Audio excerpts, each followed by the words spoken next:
This week, the news comes in pairs as Twitch and Steam instate new policies involving sponsored broadcasts and video game curation. Also in pairs this week, handheld console themed Star Wars games as well as classic Strider and Halo. We'll tell you more along with your tweets, calls, and chat comments right here on the show where every gamer has a voice. Orange Lounge Radio.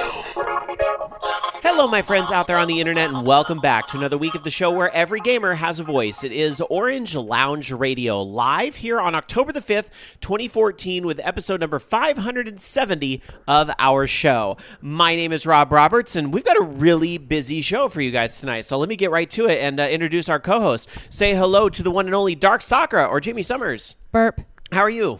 Burp. You're full.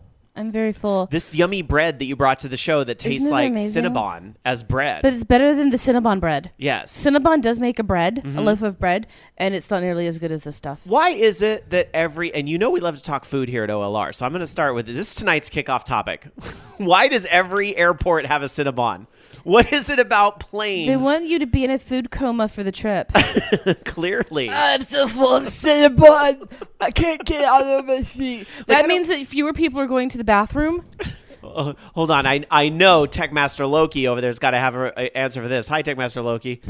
It's because Cinnabon's awesome, and normally it's just in the mall. I mean, occasionally you'll find it in a strip mall, but it's usually just in like a major shopping mall. Yeah. And so it's in every time, like I go to an airport, it's like, ooh, Cinnabon. I mean, that's it. It's like, ooh, Cinnabon. Got to get a Cinnabon. I had a friend, this was about a year ago, was like, man, I really want Cinnabon, but I hate going to malls. Like, go to the airport. It'll be faster. And she went. That's actually kind of true. It is true. It is well, totally she also lived closer to the airport. All right. We do tape live, of course, every Sunday night at the Voice of Geeks Network, vognetwork.com, right after the Bobby Blackwell show, 6 o'clock Pacific, 9 o'clock Eastern on Sunday nights. And Dark Tetsuya in chat says, wow, a whole minute before the food talk. That has to be a record. I know. Hey, Dark Tetsuya, shut up. Look, like I said, it is a busy show tonight. So we have, we need energy. So yeah, we have, we got to get through some of these segments real quick. Tonight, not only all that news that Jason mentioned in the intro there, but we have another interview this week. And this is going to be great to talk about this because Dark Sakura, I know you love your pinball. Yes. And so we have an awesome guest this week. Unfortunately, the scheduling didn't work out. He couldn't be here live. But so we already actually taped this. It's already done. But I did mention you quite a few times in the interview because of your love of pinball. Yeah, and you're okay. But we have tonight, if you love pinball, stay tuned because we have FarSight Studios. Bobby King from FarSight Studios is going to be joining us to talk about the Pinball Arcade, which is on like every platform. Like I could start naming the platforms it's on. Like, oh, it's on PS3 and PS4 and Xbox 360 and the Ouya and the I mean, it's on like every modern gaming console. And I actually will ask him about that in the interview a little bit later on in the program. We'll get into that in probably about an hour and a half. We'll actually do that usually where we would have a break between parts A and B of our show. We will get to that interview and lots of good stuff in that. So stay tuned for that. Meanwhile, we're going to get to our gaming weeks, but we got to get to some kickoff topics. And I thought it was food. No, we're done with food chat for now. Okay. You wouldn't stop burping, so I had to end food chat. All right. Let's get to a couple kickoff topics tonight. I thought since we do have Bobby coming on the show tonight to talk about, the Pinball Arcade and the Kickstarter for the Addams Family table that they're trying to make happen, which I think they're like super close to their goal. So maybe our listeners will be enough to push it over. Wait. Goal! Have you pinball? What the Addams Family is like one of the few tables I don't see in your house. Yes, but we have the table that came as a result of Addams Family. Oh, really? Twilight Zone. Oh, I did not know that was a result of Addams Family was such a runaway success. Mm-hmm. They're like, here's our list of licenses. Do whatever you want. And he's like, I'm going to make Twilight Zone. And I'm going to make it a wide table. And we're going to put Magna ramps in it and all this stuff. Mm-hmm. So, yeah, but Addams Family is one of... I do like Prop Addams Family. Mm-hmm. Prop Cycle Addams Family. Oh, God. I didn't even think to ask about that during the interview. It's a real bummer that you couldn't be here to ask about those types of things. But I did ask about the Gold Edition Addams Family. So we'll get into that later. Mm-hmm, mm-hmm. It's too bad the Twilight Zone table didn't have the Twilight Zone song, the techno yes, it song. Did. It did? No, it had the golden earring one. Oh. No. See, Loki is talking about the Twilight Zone that was in DDR. Oh. I think the table might have predated or been around the same time. But they got like an all synth version of Golden Earrings Twilight Zone. No, it's that Twilight song is Zone's like a rad table. It 10 really is. minutes long. How did you get into pinball, Dark Sakura? Dan? And why? Well, actually, I should take a step back. Why does it seem that pinball and video games tend to go hand in hand? I mean, technically, they are different. A pinball is not a video game, but at the same time, it's like, okay, I don't know many gamers who are like, I hate pinball, and I don't know many pinball players who are like, I hate video games. You know, they tend to be pretty closely related. They're electronic entertainment. Yeah. You stand, you press buttons, and things happen. Mm-hmm. You have scores involved. It's a game. Mm-hmm. So they are technically in the same genre. Right. Just variants of it. Right. Whereas one's like kind of like a physics game in a way. Pinball's kind of a physics game, but that's not a bad thing at all. Like that's what's kind of fun about it is that, you know, I think pinball went on two divergent paths. Yeah. They all started with the same, you know, the ball goes and hits different things to what we know as pinball and then pachinko. Ooh. See, I thought you were going to go towards like virtual pinball because a lot of my memories for pinball, quite honestly, have to do with virtual tables. I mean, I love the physical. Don't get me wrong. I love the physical tables. You know, I remember when the roller rink, oh yeah, I went there, would have pinball machines, and that was a lot of fun. Hey, I was only good at Frogger if I was on roller skates. But I also remember pinball on the NES, but also more importantly, like, okay, those collections they had, like, I remember there was a collection on the Amiga, Pinball Dreams, I think, and they brought it over to, like, early PCs, like in the 90s, and those collections were so flippin' good. I think those actually exist on, like, iPhone now today. So I love that stuff. Well, I'm counting virtual pinball in the same category as pinball because it's really just it's pinball facsimile. Mm-hmm, mm-hmm. You know, it's pinball simulation. Mm-hmm. So just like, you know, some video games are simulations of other things. Which is basically what the Pinball Arcade is. But they do, you know, they do a great job. And I like it because, you know, pinball tables can be hard to find in this day and age. And, you know, unfortunately, it is somewhat of a, I don't want to say a dying trend, but its popularity seems to not be where it was. Well, It's just because arcades aren't that popular anymore. Yes, I think it's tied to that. Not you know necessarily amongst the collectors. No, not amongst, oh God, no, because never. the market is actually, the value of tables is really shooting up now. But like, where in town can I play a Theater of Magic? Not in somebody's house. See, she was about to say something. I said, wait, not in somebody's house. I can name 4 people's houses you could go play it at. But see, that's the problem. It's you know, but if I want to play Theater of Magic, well, now I do have a way to do that. It's like I can do the next best thing, like literally. Okay, maybe it's not the physical table, we could but borrow it's literally somebody's the next again. best thing. And then you could. We do table swaps all the time. You know what the problem is? It's because 7-Eleven doesn't have arcade games anymore. That's the problem. It's because arcades don't have arcade games anymore. 7-Eleven was the first place I played Mortal Kombat. You know what they have 2. now? ATM machines. And that's not a fun game. That's also redundant. Well, it says ATM on the machine, so, you know. That's All what right. the M stands for. I understand that. That's like saying PIN number. Department of Redundancy Department. How can I help you? Anyhow. Hello, I'd like to have an argument. Let's quickly just to kind of throw this out there because I'm going to ask this of Bobby later when he comes on. And Jamie, I know this might be actually I already know what you're going to answer this with, but just for those that may not know, what is your favorite pinball table of all time and why? World Cup Soccer 94. And why? Because it was the table I had at college when I went to the University of South Alabama, and I was pretty damn good at it, and I have the table practically memorized. I'm not as good as I used to be at it, but it's I'd probably say it's my favorite right now. It just has a lot of memories attached to it for me. Mm-hmm. If I was going to name another one, I'd probably say Last Action Hero, because that was the table that Dan and I played a lot when I was working at GNC back in the day. Gotcha. They had a Last Action Hero at GNC? No. I had to take... I was like, would probably get me into a GNC. Yeah, you want to get buff like Schwarzenegger? I had to take the deposit, and the deposit was right next to a Godfather's in Natomas. Oh, okay. I think it's Mountain Mike's now or something. But I was going to say, is Godfather still around? They all went under around But here. Dan and I would go and pick up a cheap pizza and play Last Action Hero, and Snow Brothers. They had Snow Brothers. That's love.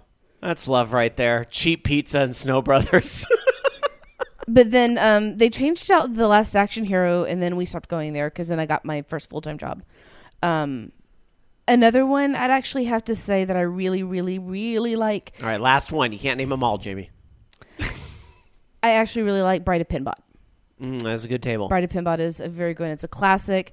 Some people look over it, but it was a very interesting one in the series that it had a lot of different tricks to it. So it was very cool. Okay, so my favorite table, legitimately is, of all time, my favorite table really is the Addams Family. And that's actually part of the reason I reached out to FarSight and wanted to invite them on the show is that, I personally am just excited of the idea that Addams Family could, get into the series alongside these other tables, because for me, I think the Addams Family was the best table there ever was. But for me, I love the movie. And I was probably 12 or 13 when that movie came out, and I love the movie. And even still to this day, it's such a great movie, right? Raul Julia was great in it. Angelica Houston is the perfect Morticia. It's just such great. Christina Ricci is Wednesday. Just an amazing film. I will have to tell you something. Did you know the soundbite from the Addams Family made it into Twilight Zone? No, I didn't know that. Greed. Really? Yes. I never noticed that. Yep. But yeah, and they had all those cool little references that actually tied into the movie. It didn't feel like it was some weirdly tacked on thing. It actually felt like an extension of the movie. But as a pinball table. You had the bookcase that was in the movie. You had the mamushka was a big scene in the movie, and it's a big type of multi-ball or something in the table, and it's I just love the way it ties in. But my second favorite table of all time would be Pinbot, and that might be partially because of the NES version, which granted, I understand to some people the NES version is super hokey, but to me as a kid, I loved it. Although I will say, Alan has really brought my love of the Elvira table up. Actually, there's two Elvira tables. There's Scared Stiff there is. And I like them both. there was something Madness, wasn't it? Yeah, they're both in the Pinball Arcade, but the Elvira tables, he has really raised my love of those tables as well. I had to double check, but yeah, it was designed by Pat Lawler. Oh, there you go. And I for the life of me, I knew it wasn't one of Steve Ritchie's, but yeah, it's one of Pat Lawler's ones, which talk about the two best pinball designers, Pat Lawler and Steve Ritchie. And Steve Ritchie's such a nice guy. Yeah, you met him at one of those California Extremes. I've met him a couple of times. I hung out with his wife for 2 hours one night. So they're both really cool people. All right, now I'm dying to know this, because Loki, you don't talk a lot about pinball, but I know you've played some machines. So what's your favorite? My favorite is Addams Family, actually, because I used to play that at QZAR, where I worked, and stayed a lot of the time. So, they had, Addams Family there. They had, I think they had Twilight Zone also. They also had my second favorite game, which was it Attack from Mars, I think? Attack from Mars is a good one. Mm-hmm. That was great. There's the classic, and then there's the hologram. The hologram. The hologram was Revenge from Mars. Revenge from Mars. I'm my sorry. bad. Revenge from Okay, Mars. yeah. Yeah, that's what I'm thinking. So that one was pretty cool. And then I don't know. Before that, I didn't really play a whole ton of pinball. So I'd have to say, what was it? The default shareware table that was in Epic Pinball. Oh, the Rockstar or something? Is that No, the one? it wasn't Rockstar. Rockstar? It was like a cyborg thing, Was some cyborg chick. Oh, I don't God, remember. Epic Pinball was so good. Oh, my God. Did you guys ever play any though of the weird specialty tables? There was what was the giant one? The Titan Pinball. Not They used the the physical, pinball. no. Sounds awesome. I remember Rollerball on the NES. Or- There was 3 screens. Have so it you was ever like a been mega to table. the Pinball Museum in Las Vegas? No, but I'm going There's a to Las pinball museum in Las Vegas, going to- man. Actually, I think that they moved it from the location I saw it at, but they have a pinball circus there. Well, there's a pinball museum now in Alameda. Oh, I not need, that to, far go, from I need here. to go. Yeah. But you remember Hyperball? Mm-hmm. Or what was the one that I really liked? Black Hole. Where the ball goes and then you're playing it upside down. Oh, yeah, I played that at California That Stream. one's pretty Good cool. times. I was like Theater of Magic. That was pretty cool. Theater of Magic's a great one. Theater And then Magic is very solid. the genie, the one with the spinning lamp. What the hell is that one, Jamie? It's like Aladdin's. Tales from Lamp, something. Oh my God. It wasn't like an Arabian Nights. Yeah, Arabian Nights, something like that. Oh my God. Yeah, I it was can't Arabian remember the Nights. name of that table. It's like the I one can't- I think it was Arabian Nights. Yeah, I Is think it? it was Arabian Okay. Nights. Or Black Rose. The one where you shoot a cannon. All right, we could pinball reminisce all night. We got to move over to games. Okay, so quickly before we get to our gaming week, I want to kind of talk about this up front because I know this is on a lot of your minds out there, and that is the release of Smash Brothers on the 3DS. Got it. Smash Brothers for 3DS. Have you had a chance to play it yet, though? No, because I was sick yesterday, and it was also Yom Kippur. Sure. Which I hope my fellow Jews out there had a good fast. But I've actually been doing a lot of catch up today. And Loki, you still don't even own a 3DS, right? So you don't really have a Not anymore. opinion on this. Yeah. But Dan's been playing the crap out of it. I know some of you guys, and I've played a little bit of it too. So I'm curious of your thoughts on the new Smash Brothers in our chat room over at live.vognetwork.com. And I've played a little bit of it, and I'm always impressed at how much they cram into a Smash Brothers game, because it's not just like clusterfuck rumble free-for-all mode. They also have like solo mode and hit the punching bag as far as you can and bombs and that adventure get the mode. trophies, and adventure mode's really cool. Like I'm always impressed at like how many freaking modes they cram into the game. Like it's so much. Team Yeah, Meat but is actually really adorable. Is the adventure? Do they have like the adventure mode in this one? Is that like? It's not like it is like in the Wii one. or anything See, the like Wii that. one No. is really awesome. I do like what they did here, though. They basically, you have a maze that you go through, and you get 5 minutes or something in the maze, and you try to collect as many items as you can, and the items will increase your attack, your special, your jump, all these various things. And the more you get of all that, then you, at the end of the 5 minutes, you do an epic battle with all the players that were in the maze. So it's actually, it's a cool little mini game, for the 3DS. Keep in mind. And here's the one drawback to Smash on the 3DS is that, and I'm going to get shit for this comment from my Nintendo-loving friends, but sorry, guys, this is an opinion. Take it or leave it. If you want to, throw in your 2 cents, you can in our chat room or our email bag, participate at orangelaunchradio.com, but here it is. The 3DS is just the wrong system for this game. And I kind of said this, when I played the demo, I was worried a little bit that this might be the case. I know Bobby Blackwolf on his show, he talked about, his issues with it, especially being on an older 3DS. But that's going to be my problem. I can't stand the circle pad, for one, as a controller. I love to use NES, and I find that, I do the wrong PK thing because, my up flick should have been a right, I flicked the thing the wrong way, and it goes weird.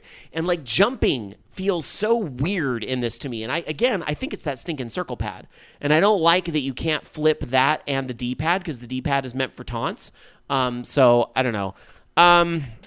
So that part of it is a little bit annoying. But for me, here's the thing. This acts as a great teaser and a great build-up for the Wii U version, which will be the, piece de resistance for me. That's the one I really want to get. I understand why Nintendo kind of had to do the 3DS version because, with the Wii U not being in as many homes as maybe they'd want, they can probably sell a lot more by putting it on the 3DS. And there's going to be a lot of people that end up buying it on both. But, again, there's a lot of good in this game as well. The character customization is fun. And I actually liked designing the Miis an awful lot. And I liked being able to make your own character and all this stuff. Again, it's just playing all this makes me really excited to play it on the system I think it was really meant for, which is the Wii U. That's my opinion. Take it or leave it. Let's see. Going to our chat room over at live.vognetwork.com. Codeman says, I'm waiting for Wii U. I don't own a 3DS. Costin says, are Ness and Lucas back in the game? Ness only. Lucas was cut out, and I was really surprised they didn't do a palette swap for Lucas on Ness, which I understand they had their differences in the last game, but they could have done a little bit of fan service having Lucas as a palette swap. But yeah, only Ness is in it. Kaijudo in chat suggests if you have a problem with the circle pad jump, use Y or X. That's true. I could do that. It's still, I don't know why it just doesn't feel right to me. Because again, I think because of the way the circle pad is designed, sometimes I end up jumping when I don't mean to jump. I don't know. It's just bleh. SG100 Matt says, apparently some people broke their circle pads. Yeah, I saw some of that from Japan. SG100 Matt says, Smash Run has some cool fan service moments when fighting old school and lesser known enemies. Yeah, man, the trophies there's some really excellent trophies that really dig deep into the Nintendo universe, and for that matter, the Mega Man universe, the Pac-Man universe, and all that, with all the people that are assisting, because Sega's involved, Capcom's involved, Namco's involved. It's pretty impressive. I want to say this as well, speaking of the other companies involved. I got to say, one of the most impressive things for me, like being able to play it in the game that makes me so happy and so frustrated at the same time, playing Mega Man on that Dr. Wily stage. Like, oh my God, it's so good. But it makes me so upset that they are not doing another Mega Man game. Like, they could just make a Mega Man game like that, and I would be so happy, but I just feel like it's never going to happen, and it makes me so sad. Have you played your Mii yet? I have played as the Mii. My Mii's a little sword fighter. Dan, I think, went with the default set for his. Uh-huh. I'm planning on doing like a chic style, so... Yeah.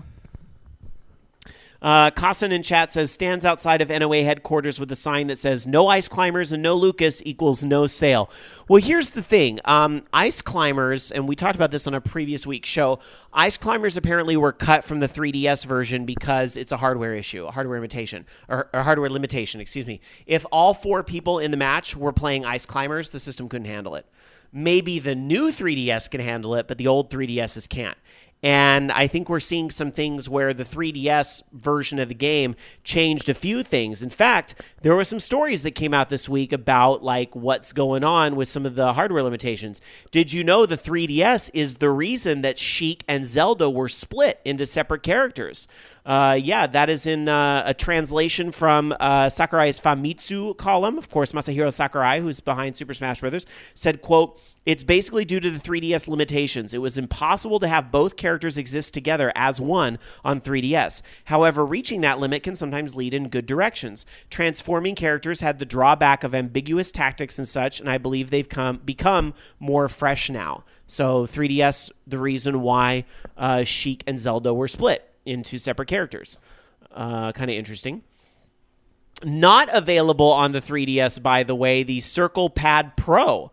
Again, Masahiro Sakurai explained, supporting the Circle Pad Pro requires the use of some of the CPU's processing load. From the information received during the development of Kid Icarus Uprising, this is quite a large load at around 5%.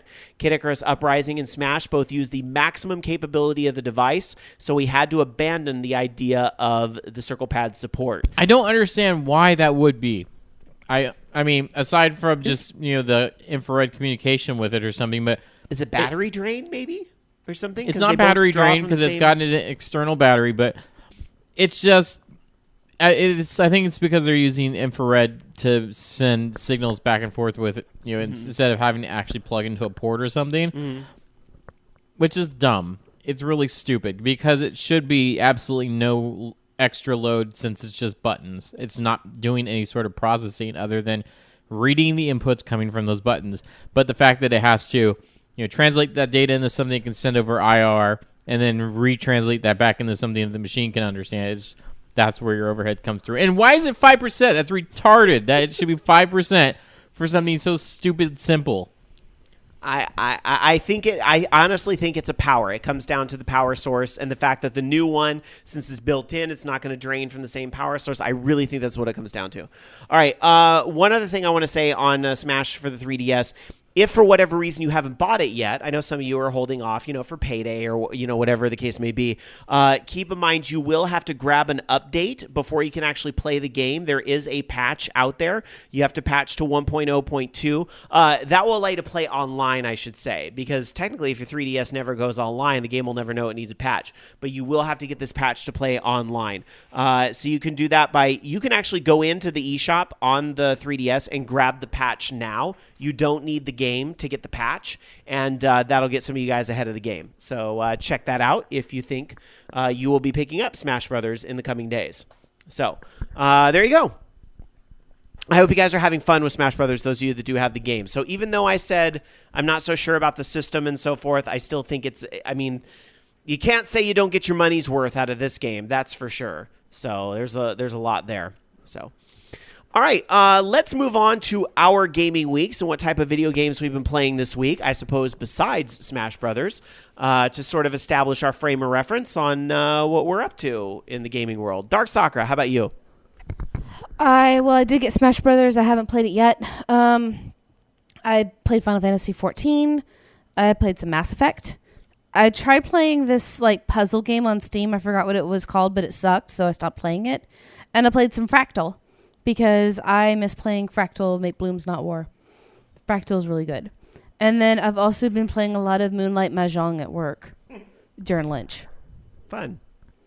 It's actually ridiculously fun because it makes my brain do things. Is it actual Mahjong or is it like that old, like the solitaire Mahjong, like that game Shanghai? Remember, like in the late 90s, like every computer had Shanghai.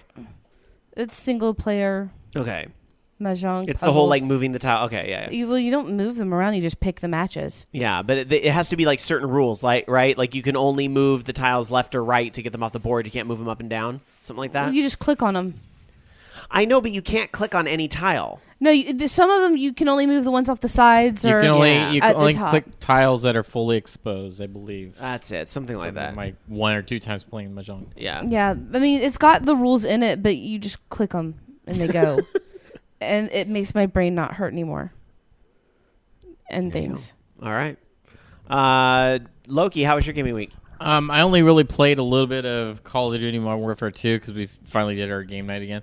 And then just worked my game. That was pretty much it. I mean, I'm probably going to play some more stuff. I want to get a next-gen system. It's just, having enough extra money and having a job to do that. Well, by the way, thank you for bringing that up because I wanted to at some point in the show congratulate you. You got a job already. So, I mean, that's amazing. Congratulations. I just don't start yet, so, So you have a little gap before you start. Have a little gap. So, hey, you know what? Like a month gap, not nearly as bad. Dude, Alan was out of work for like a year and a half before he found something, and a lot of people faced hard times like that. So, you know what? Enjoy the time off to work on your game. Yeah, I mean, hopefully. I'm still going to be applying for stuff. I still have, like, interviews and stuff. In fact, I'm doing, like, a couple phone interviews tomorrow. Make them fight over you. Yeah, well, I'm just whoever's going to offer me the most money. So, I mean, that's really what it comes down to. There you go. As long as that's something I want to do. So I'm going to be doing that. But, yeah, I worked on my game a little bit more. Still working on the editor. I'm almost done with it because I was just trying to get a few tools because the editor's done as far as what I need it for building like ships and the smaller things. But if I were to use that same editor for building like a whole level, it would take forever. So I needed to build like, basically tools that we would see since it's, it's voxel based. Similar tools you would see like in World Build or something like that in Minecraft, where it's really fast, where you can just, design stuff really fast with brushes and all sorts of things. So that's what I was coming up with for my game right now. So I'm working on that so I can finish, actually start building some of the assets for the game. And that's pretty much it. Now I'm almost done with that when I, finally start working on it some more. Hopefully get something I can actually show once the editor's done. All right. Can't wait to see it. Let's see. My gaming week. I played a lot of the same stuff that you've heard me talk about before. Theatrhythm, because, Smash didn't come out till Friday. So early in the week, I was like, must play more Theatrhythm, and I played a whole lot more. I even did some DLC. Like they released the Moogamog song from Final Fantasy 14 in Theatrhythm, and I love that song. And then I had to get Crazy Chocobo, and I dedicate that to you, Act Eft. Crazy Chocobo from Final Fantasy 13-2, which is the heavy metal version of the Chocobo theme that is very divisive in people's opinions. And let's see, what else did I play this week? I played more Diablo 3. I'm working on a hardcore seasonal character, and I beat story mode, and I'm all the way to level 52.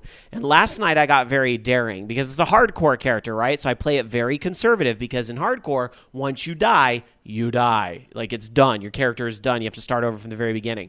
So I've been playing on normal, like easy, normal, not amping it up difficulty. But last night I said, you know what? I'm feeling a little risky. Now that I've beaten the story mode at least once, I'm gonna play a little risky. So I amped up the difficulty one notch to hard. And it was definitely harder and kept me on my toes. I had an oh shit moment. So, but luckily my character is still alive. Junior Mints, my hunter, demon hunter, is still alive. I named him after a box of candy that was sitting on my desk when I made him. So there you go. Junior Mints is now level 52.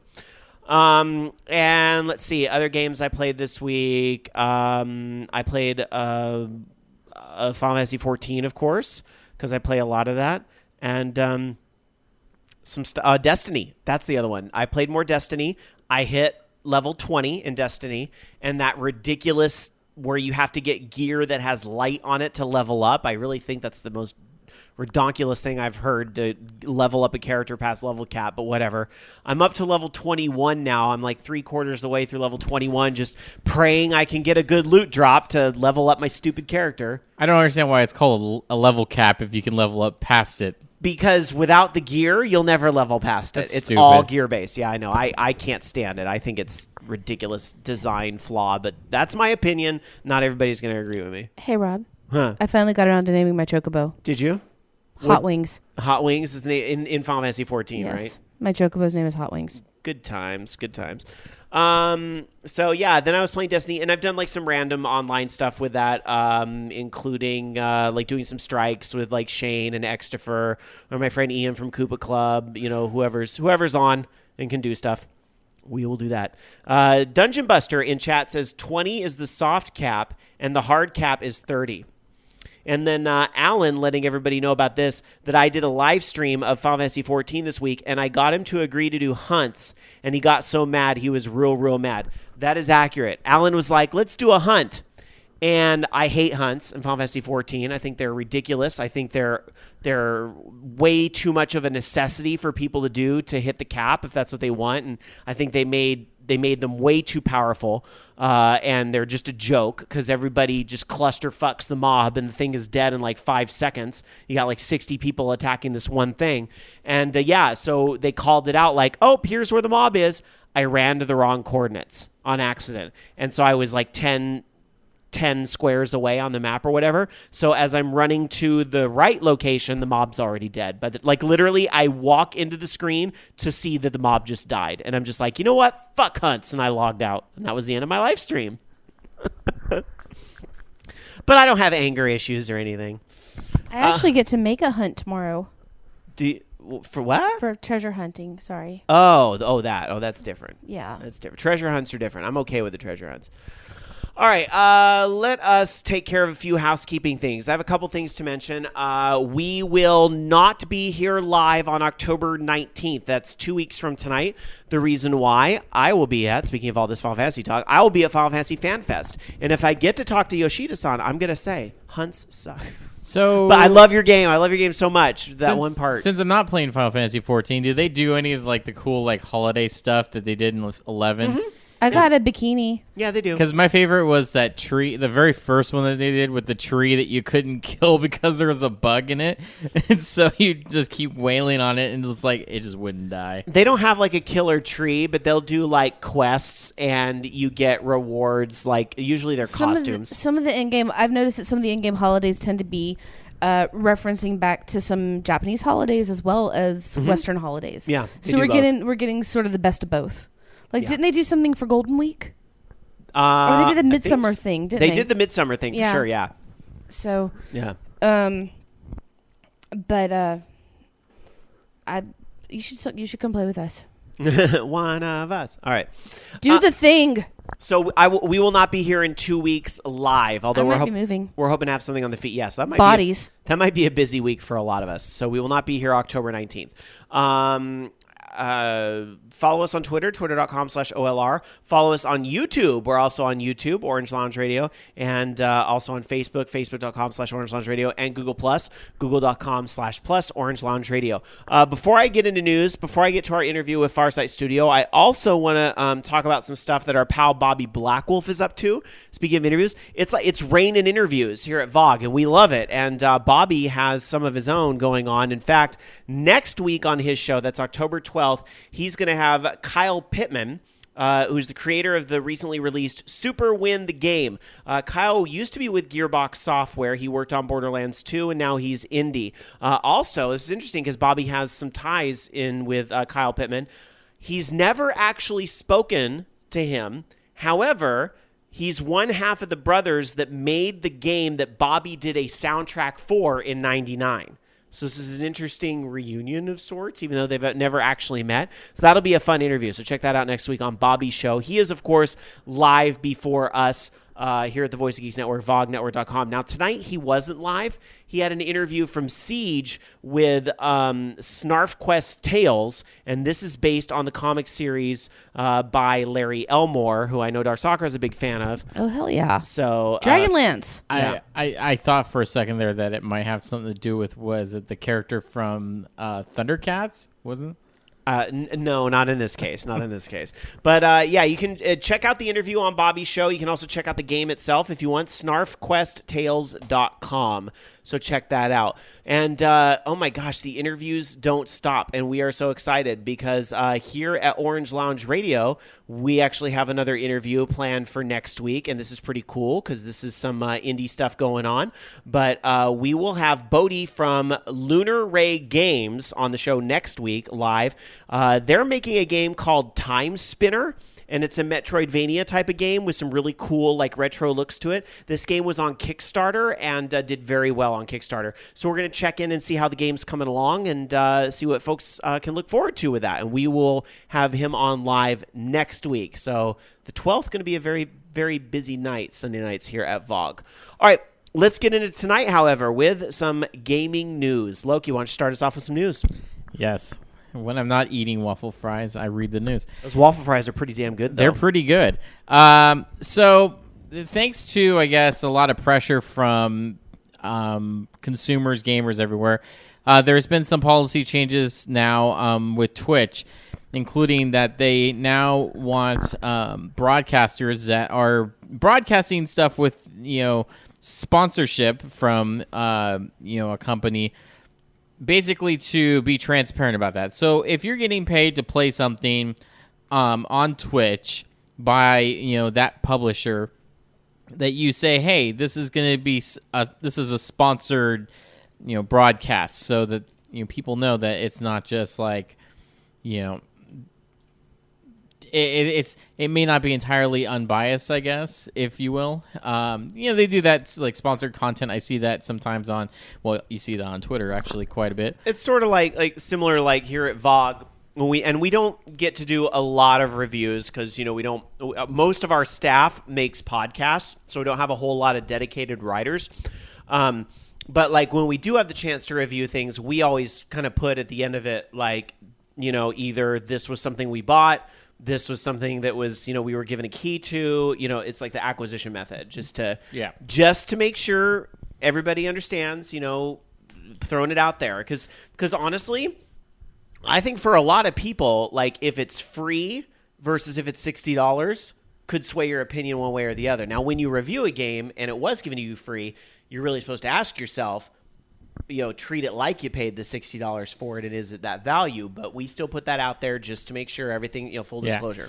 Well, this, I think, is a little bit more like, say you follow someone, and even I think they were talking about something, and this may have even come from YouTube, where there's a lot of content streamers out there that, we have deals with some of these guys where, we will be in like some sort of, partnership with this company to do, they're going to pay us to do Let's Plays for this, game or something. And a lot of times they don't disclose that. So this, is kind of along the lines where, they want to make sure that it's completely clear that, you're getting paid to do that. Same goes with Steam. Steam now also, thanks to their new curator, feature on there, now they also are requiring you to disclose if you're a sponsored curator. So, like, if it's a company that's, putting out a certain game and they have a Steam curation thing that, hey, that's let you guys know that if you're paying somebody to feature that on their curator, I guess, curator page. So if you basically, it boils down to if you've accepted money or other compensation for making a product review or posting a recommendation, you must disclose this fact for in your recommendation. And also it says should not link to or promote any stores other than Steam, of course, because they want the sales from their website's list. Yeah, of course. Yeah. So I haven't explored setting that all up. Like, is that something? I thought, like, if I set up a curator page, would people care? Like, I kind of think you all know my opinions on a lot of games anyway. You know. And then honestly, I think a lot of I thought the page was for groups only. So like you had to. I don't know if I could make my own curator page. Oh, it'd have to be like a VOG or an OLR. Yeah, I think it has to be a group. I thought. I don't know. I haven't really looked too much into it, but I don't know. I mean, it's good, I guess, that there's this transparency because that's what a lot of people have been complaining about. So yeah, more power to them, I guess. Yeah. Now, before we move on, since you brought up YouTube in that too, one of the stories that I don't think is on our show roll otherwise tonight, but there was these stories going around a lot of the gaming blogs about how there's people out there that are impersonating celebrity or professional YouTubers, for lack of a better term, to get free keys for games that they then flip and sell on eBay. Did you read? Well, about they're this? not even selling them. Yeah, not even just on eBay, but like on other key reseller sites. Some of which have in the past bought the cheap Humble Bundle stuff and flip it for more money. I mean, it's just unfortunately something you're going to run into. I think even not even necessarily just just this type of thing, but in people impersonating other people, but even just like no-name people just kind of asking you, hey, can I have a key? That type of thing. And they've kind of, in the different stories I read, their advice was, either A, handle it through like a, PR firm or something like that. B, handle it through, like if it's, you're getting requests from different YouTube guys that you follow up or have them make that request via like a message through YouTube. Send them like a private message or whatever through YouTube. That way you can, say, okay, this is actually from this person, not just someone impersonating them. So, I mean, that makes sense. Unfortunately, when you're, sending out emails or letting people know and PR and stuff that, hey, if you want to review this game, I can get you a key for it and stuff. And unfortunately, people want handouts. They want free stuff. So they're going to do whatever they can to manipulate the system. It's not even the free stuff. It's the people that turn them around and resell them on these code sites and so forth. Like it's more than that. It's stolen goods basically. Yeah, crazy. Yeah, because I read I forget which game it was, but it was he had actually saw it was available on this one site. He's like, well, that's weird because I haven't even released it. Other than these reviewers. So how's this? He bought it and traced the code. Yeah. Yeah. So wow. Yeah, that's pretty bad that people are sinking that low to do that, but I'm not completely surprised by it. Now, just quickly to answer the curator question in our chat room, ActDef says, a friend of mine set up his own curator page, so yeah, you can make your own. Groups have curator pages made by default. So VOG, that might be one. So VOG has its own curator page now, but nobody has done recommendations since it's only for group admins. Oh, I didn't know that was a thing. But again, I don't know, what we would do because we're really about a variety of games. Should we do a list of these are games that got a B or better review on VOG? Or I don't know what we do. So I think for now it'll stay blank. I don't know. I kind of feel like if you want to know our thoughts on games, check out the podcast. But maybe we can think of a use for it. Well, hey, I know what we can do. We can just wait for Aaron to port over. Bungee ferret tossing. There you go. So once Bungee ferret tossing makes this a Steam, it'll just be our list of one game you need to check out. There you go. Absolutely. I'm all for that. All right. Well, here's a game a lot of people want to check out, but some people are very frustrated by the number of systems that it's on. Jamie, you want to jump in here? I just remembered the other game I played. Oh my gosh, what? Hatoful Boyfriend, which I would totally give recommendations for since it's on Steam. Speaking of streaming and all that, right? Yeah. All right. I know I didn't think about it. Well, I have a feeling you're going to dig this game too, Dark Sakura, if you ever get a chance to play it. You might have to come over here. Does it include dating pigeons? Actually, it might. And it would be here at my house for sure, because I actually have the Wii U. So you could play Bayonetta 2, which, see, a lot of folks looking forward to that, and I know I'm looking forward to this too. Hideki Kamiya, who's with Platinum Games, one of the producers there, has reiterated to fans this week that, other publishers turned down Bayonetta 2. Only Nintendo stepped in to help. That's bullshit. I'm sorry. I don't. I haven't even read the damn quote yet. I'm Sit down. sorry. Sit down. Quote, I think I've discussed this many times before, but here goes. First of all, we, Platinum Games, are developers and receive support from publishers by making games that they request or suggest. As for Bayonetta, we developed the game after signing a deal with Sega. Later, it was decided to also develop the sequel, so we started working on Bayonetta 2. When development had progressed to a certain degree, in Sega's situation, it turned into, this isn't a good plan, so development halted temporarily. Without funding, we didn't have the possibility to continue development, but we wanted to get this partially developed Bayonetta 2 available to the public one way or another. So we offered it to various publishers, but as it is a big title, we couldn't find a partner company. Finally, Bayonetta 2 was about to get terminated completely when Nintendo came in and lent a hand. We were able to restart the development we so desired. Finally, the game was released last week in Japan. So 5 years, we were able to make Bayonetta 2 available to the public. Knowing those circumstances, if someone is still angry for heading towards Nintendo, I wonder what's the reason for that. Wouldn't you tell me in a way that's easy to understand? As I have said earlier, if you want Bayonetta 2 on PS4 or Xbox One, how about trying to ask Nintendo? If Nintendo doesn't say yes, it's not going to happen. While you're at it, try asking for Mario and Zelda 2. Ooh! Somebody had to carry a little whip with that comment, but he's right in a way. But Loki, you claim shenanigans. I claim shenanigans because there's companies like Axis Games that will fucking pay to have almost anything localized. I mean, just ridiculous niche games. This isn't a matter of localization, though. Localization's way cheaper than development. Okay. There's a big difference. But they still... I don't think Axis Games has quite the pockets. Now, maybe Atlas. I know that, but maybe that's somebody that was approached. We don't know. Or here's another thing. Fucking self-publish on PS4 or Xbox One. You can do that, you know? But again, you don't need a publisher. Okay, but who pays for the development? You can't say, oh, I'll pay you when we're done. Like, you can't do that. You have to pay these people as the game is development. Who's going to pay for that? Kickstarter it. Well, okay, now that could be an option. Now we could Kickstarter it. But I think when this game was being developed, that really hadn't, gone through yet. So I don't know, Loki. Hold out hope for Bayonetta 3. I hope they make their money back on, I hope they do, too. On, this game, because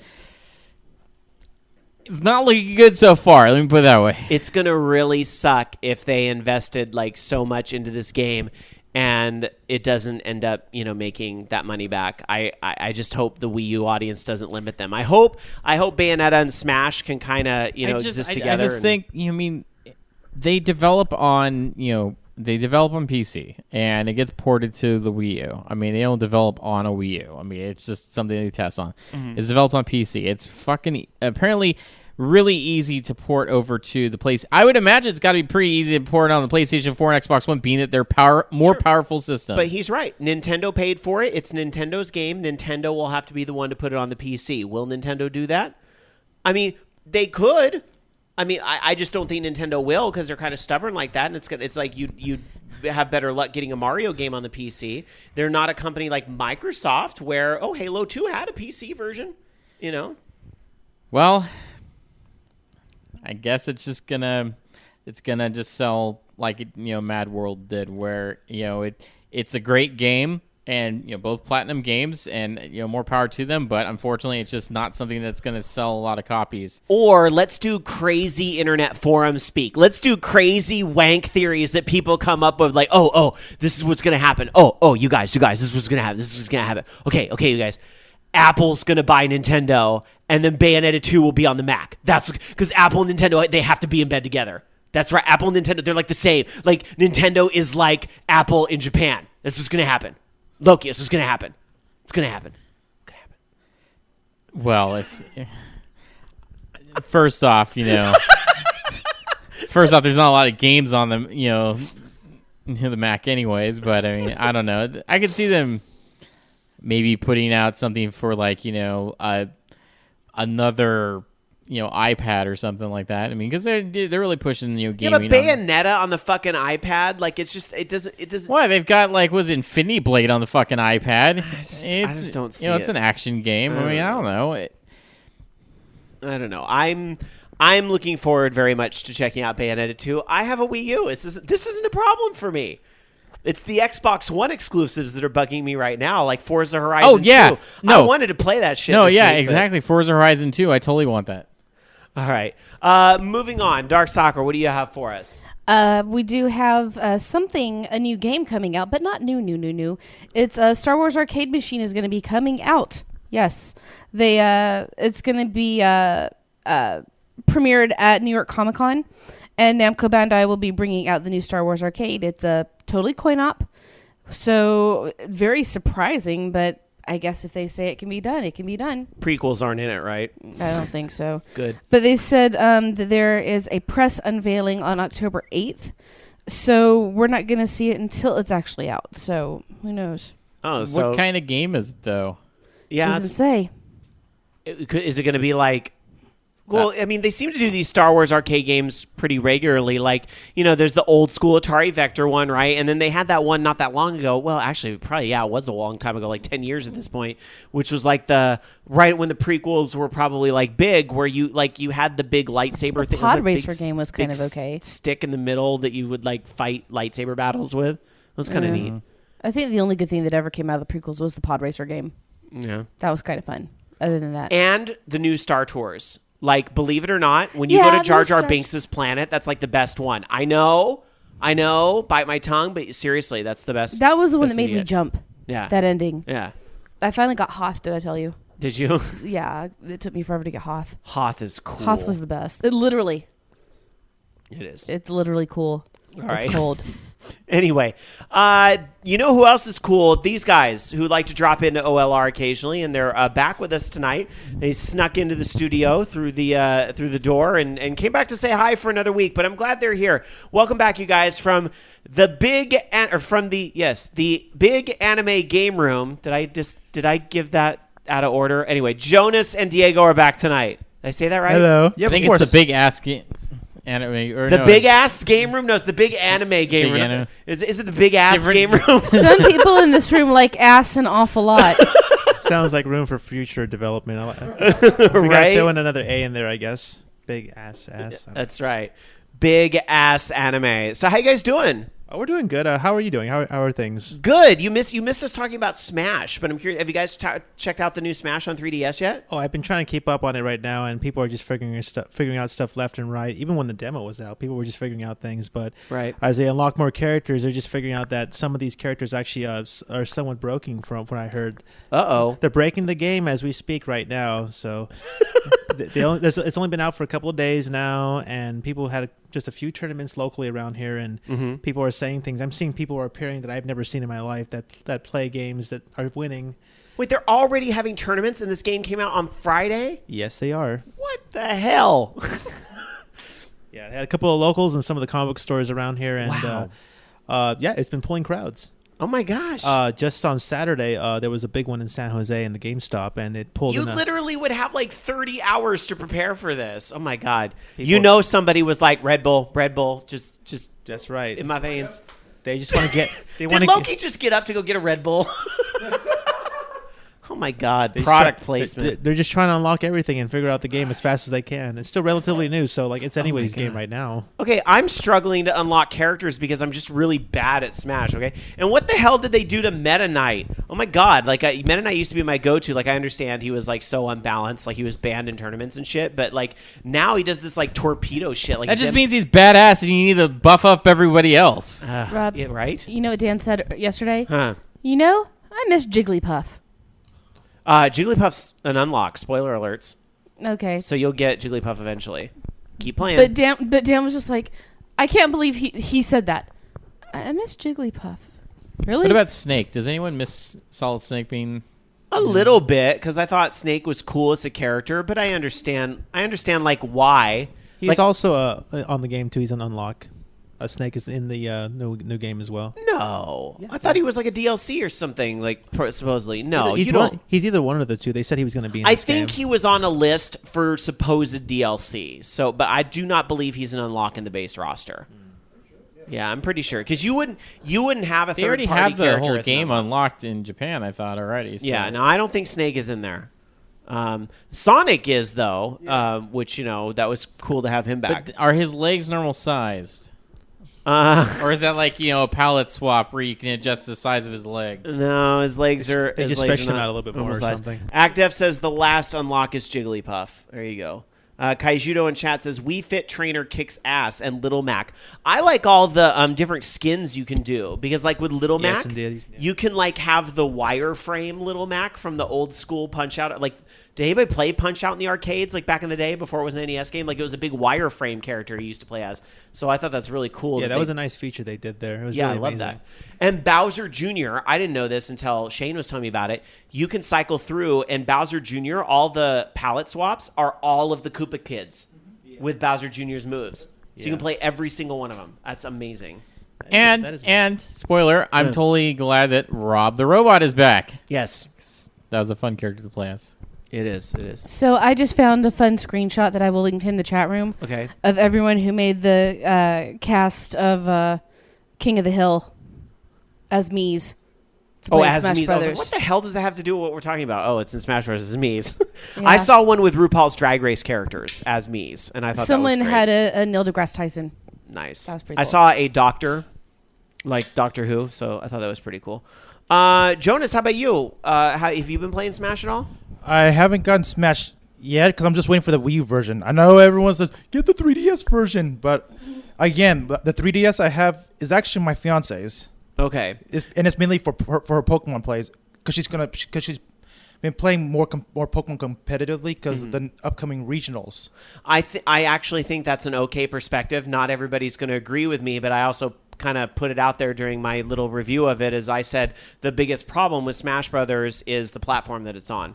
Honestly, it's just that it's too much for the 3DS, and I think it'll be great on the Wii U. For me, this is like a demo for the Wii U version. Yeah, I mean, don't get me wrong. I mean, yes, it's in the 3DS version, but I think this is just an opinion based. Yeah. I think like in terms of processing power, it was designed mainly for the new Nintendo 3DS. Yeah, I mean, this thing pushes the limits of the 3DS, and kind of then some. Like, honestly, it pushes it beyond, because like you can't even do Miiverse with it. So. But that's sad that we're already at the the limits of this system. What, a couple years from its release? It's been longer than you think. I think 3DS has been out like 5 years now, I want to say. No. I think it's like 4, maybe 4. 2010, 2011. Yeah, I want to say maybe 2010, about 4 years. So Yeah. It was after, because I bought my 3DS after I was living at the house, so it would have been 2009, or it was after 2009, so it would have been 2010 or later. yeah.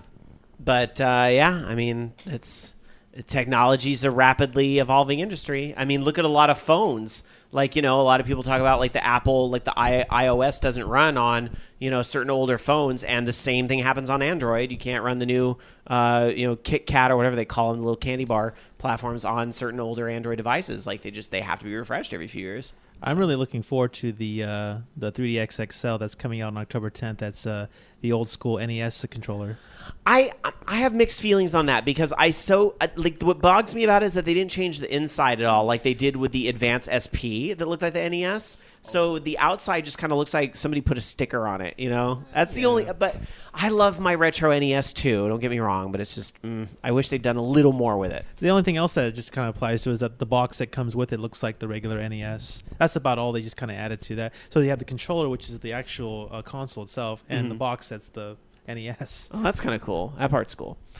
All right. Well, we're gonna move on. We're gonna move on with some news, but by all means, guys, chime in as you hear things in the news you want to comment on. So let's move on with some more news. Loki. Sorry, I was checking my progress on Clicker Heroes because I haven't played in a week, and I saw at least 2 people on Twitter say, "God damn it, Loki! Why did you have to bring up that game?" so I have. Was it? Yeah, I don't even know. What was it? 2.56 trillion. It's earned in gold. You made that word up. Let's go. Well, there's a key on the side because I'm like, I don't even know. So yeah, whatever. Okay, so this is kind of related to what we were just talking about with Star Wars. Yeah, I know we went kind of on the Smash Brothers route there, but apparently Disney has pulled a few Star Wars games off of the iOS and Google Play stores, and Windows Store. Can't forget Windows. Yeah, you can. Yeah, that's what it was like. I was talking about my phone sucking the other day. My wife's like, she's like, I have a new phone. I'm like, you have a Windows phone. It doesn't do anything. Okay. Like, have you used your phone to use Facebook? No, it makes calls. So I'm like, yeah, that's about all it is. All right. So anyways, so Star Wars Assault Team has been removed. It was a free-to-play game, and I guess they're focusing now on Star Wars Commander. But the one that I was kind of disappointed with is Nimblebit's Tiny Death Star was removed. And the best part about it is they didn't even fucking tell Nimblebit, oh, hey, we removed your game. That was surprising to hear. Nice. That's so crazy. I actually have Tiny Death Star. I downloaded that because, Tiny Tower was kind of cool.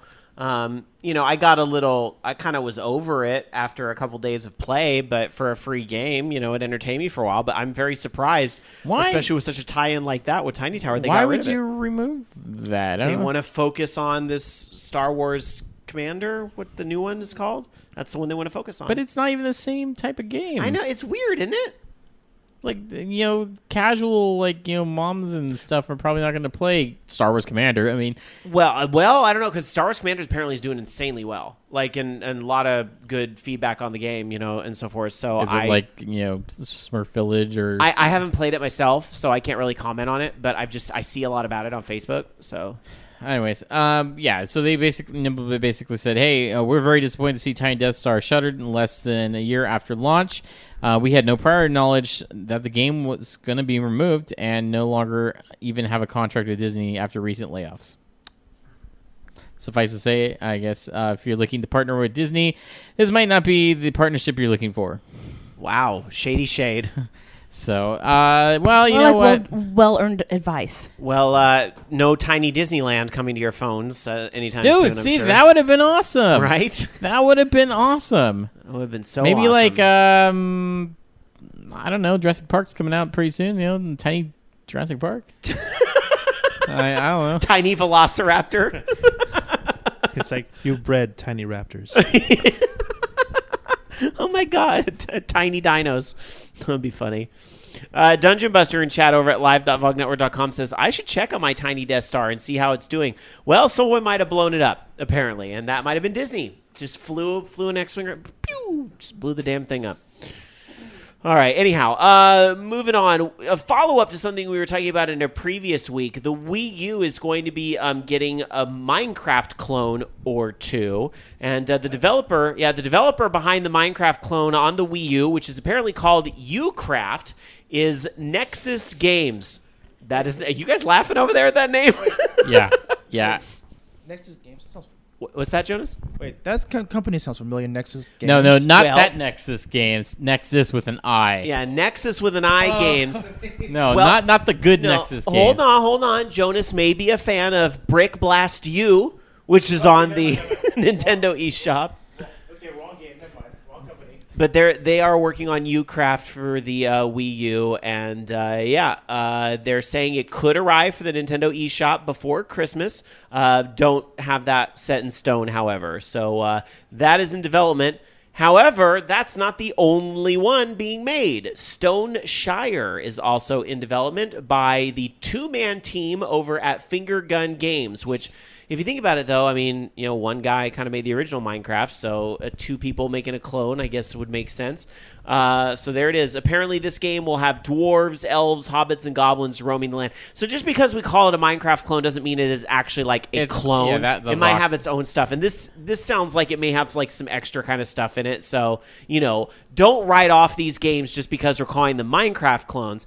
They might end up being actually kind of cool, but we won't really know until we see more about them. We can call it a Minecraft-like we do roguelikes. Sure, I like that. Minecraft-like. Craft-like. Now it sounds like we're talking about cheese, like they're craft singles. All right, anyway. It's not real cheese. That's like cheese food. That's what cheese eats.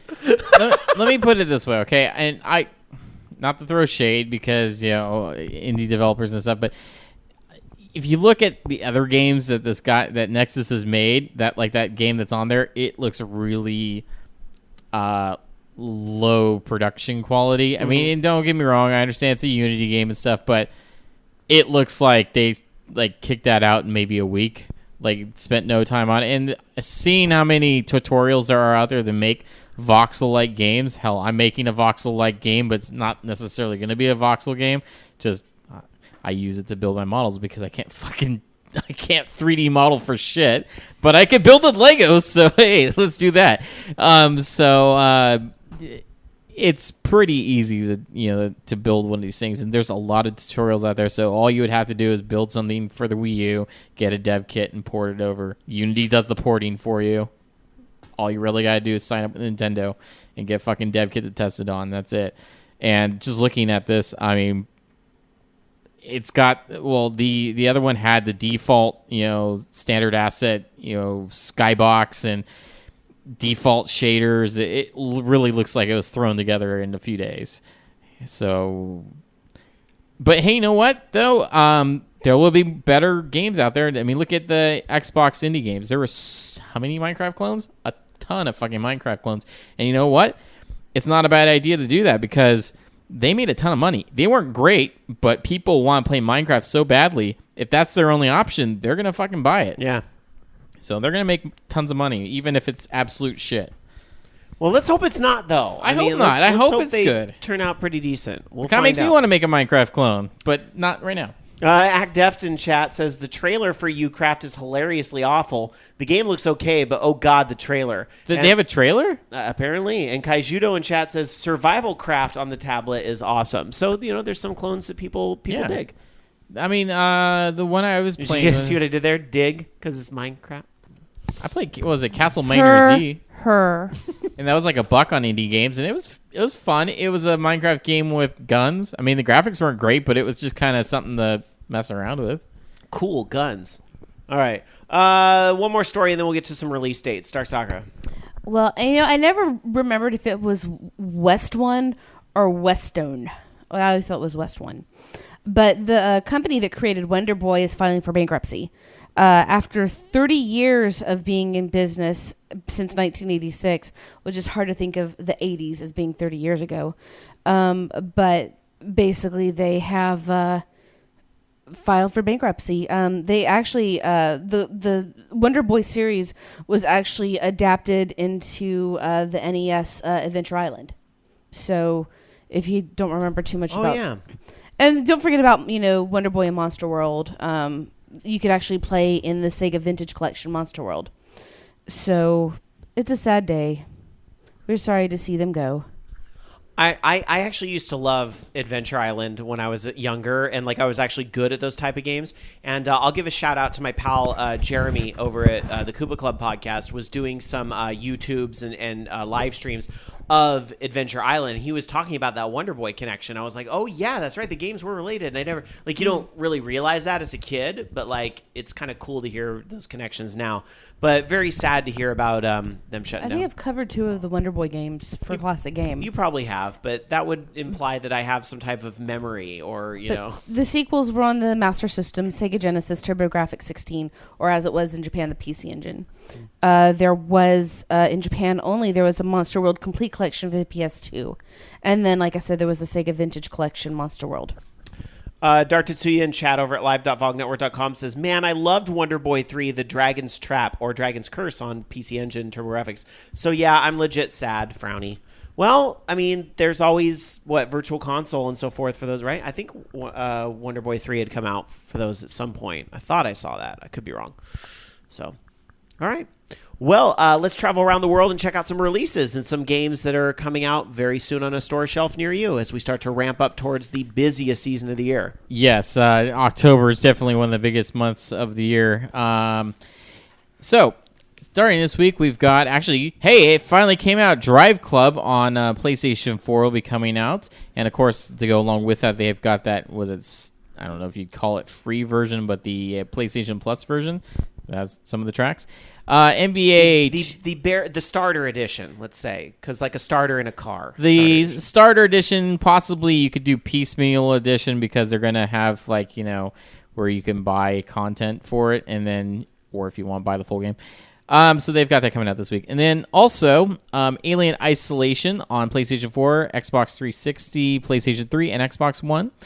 Tenkai Knights Brave Battle on 3DS. NBA 2K15 on PlayStation 3, Xbox 360, PlayStation 4, Xbox One, and PC. And also, I guess, Alien Isolation was also on PC. The disc version, I'm not sure if this is the only way you can get this, because I thought this was free to play, but Project Spark on Xbox One is coming out. I guess that's a disc version of the game, although I thought it was free to play. So No, I thought so too. Oh, I don't know. Maybe it's extra content or something. Minecraft, the PlayStation 4 edition, is getting its disc-based version coming out this week.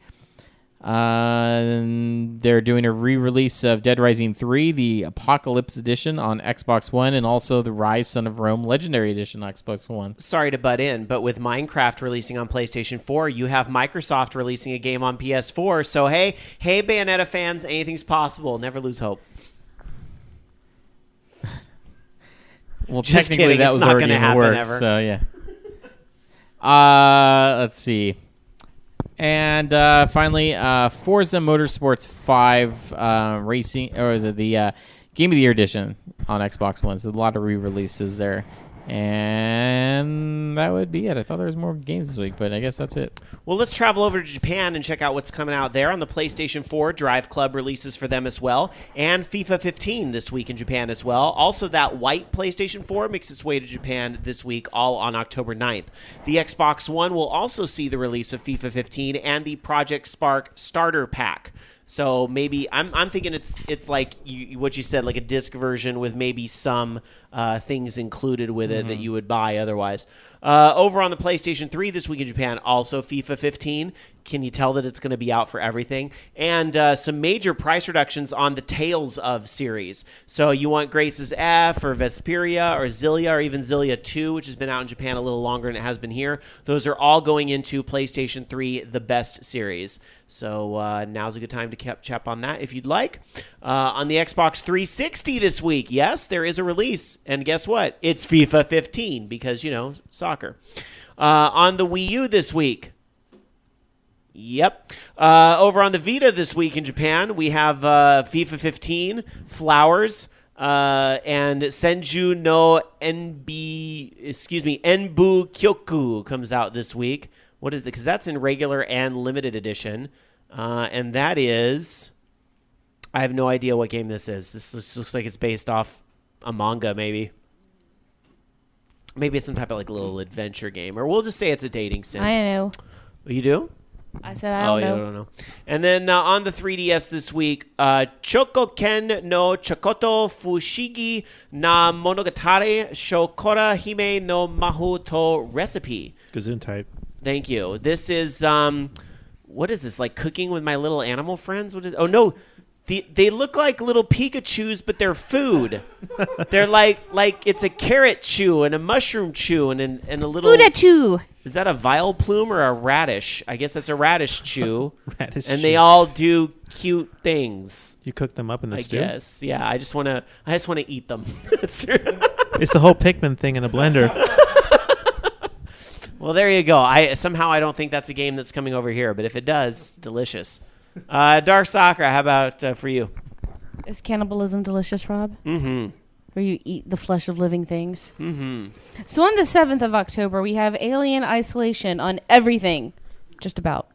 On the 8th, we have Drive Club on PS4. 9th is Final Fantasy 13 for PC.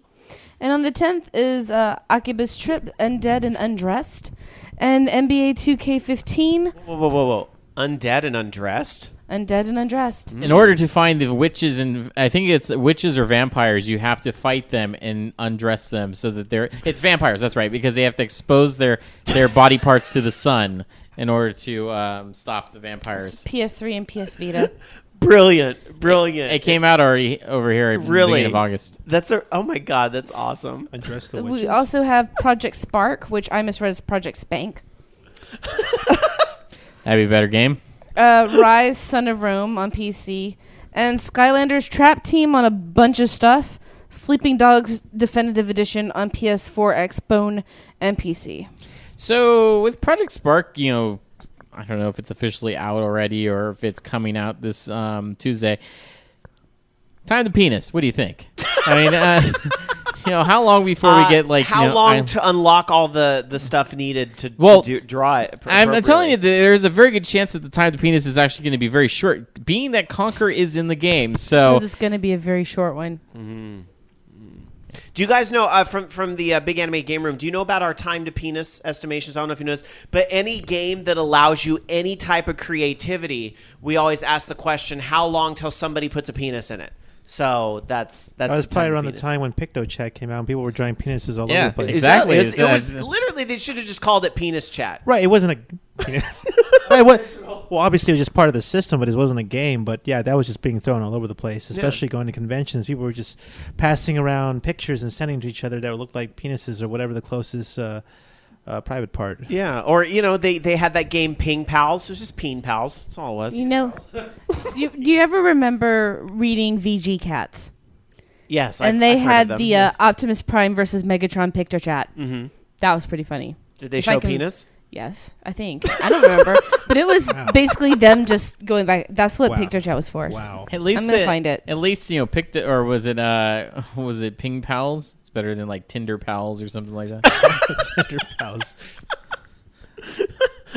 Just a bunch of like little PictoChat penises come up on the screen. Swipe left. Swipe left. Ooh, swipe right. A lot of other common things I saw with like a bell sprout, and they try to put the penis in the mouth. It was pretty bad.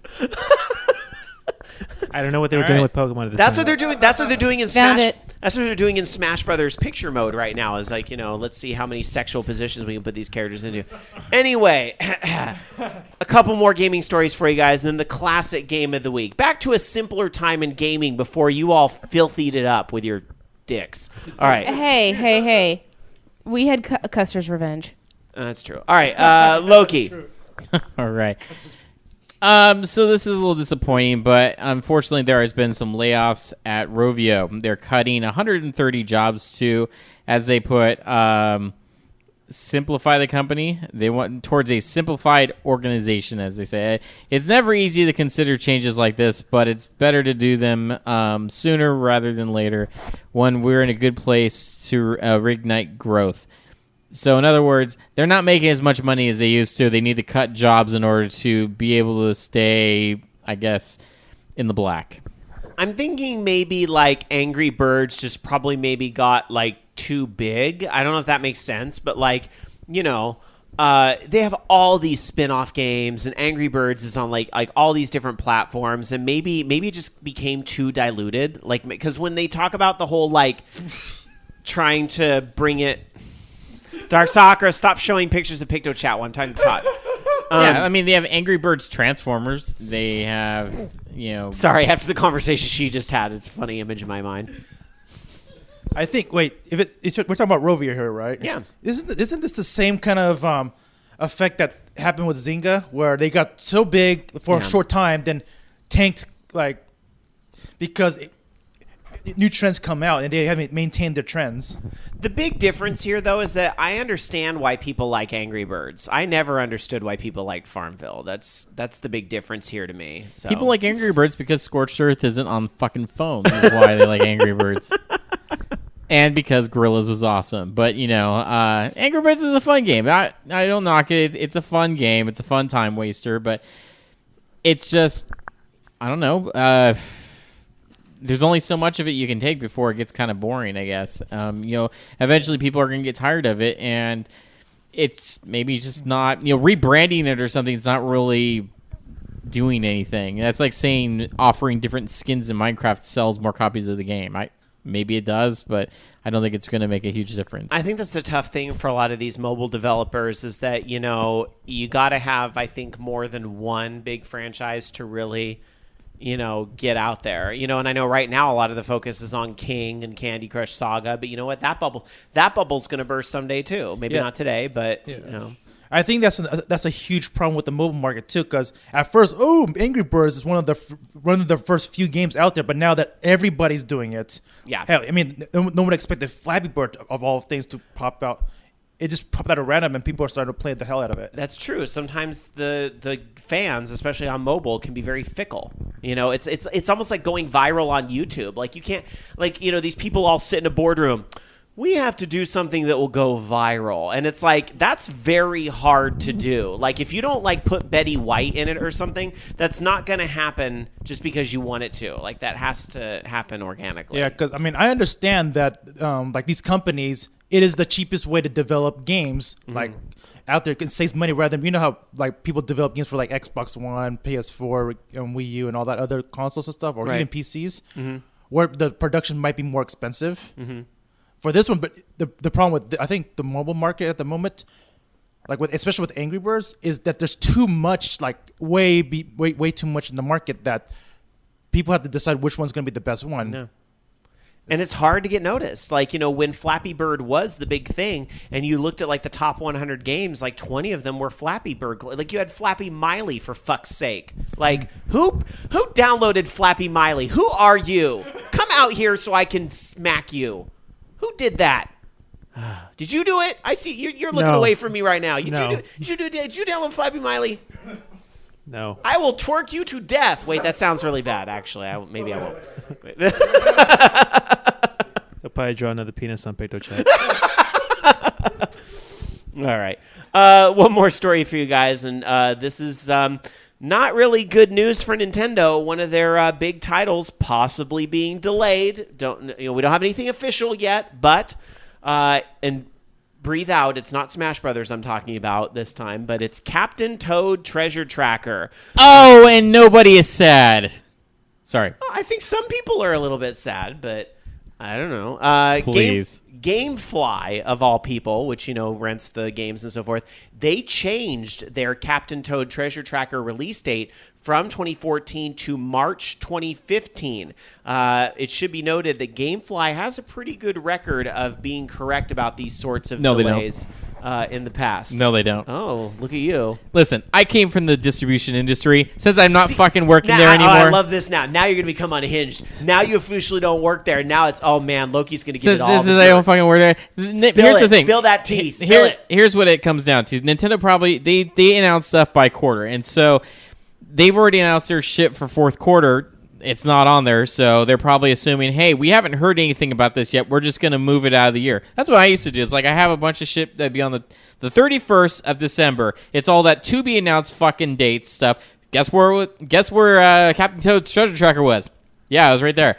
So I just moved the shit, to clear up my calendar or whatever. I'm like, because I want my release dates to be nice and clean and stuff. I don't want all this TBA shit at the end of the year. So I just fucking move it to the next quarter. So that's probably what I would do. Yeah, they move shit on hunch a lot of the times. They don't move stuff just because, Nintendo told them. Unless it was an actual release date in March or something. And I can see them moving it because it's not that essential of a title. It can be put out anytime. It's not like, oh my god, I'm going to buy a system for Treasure. No one's fucking buying a system for that. I can also see where Nintendo may have a situation where it's like every fucking person in development is fucking making Smash happening on the Wii U by the holiday. We don't give a fuck what has to be pushed back. Smash is coming out this holiday season. I mean, you literally could have a situation like that going on right now. Yeah, so I think that it's just TBA. I mean, what date did they move it into March? That's what I want to know. No. It doesn't say. Okay, well then, God, I gotta fucking look this up now.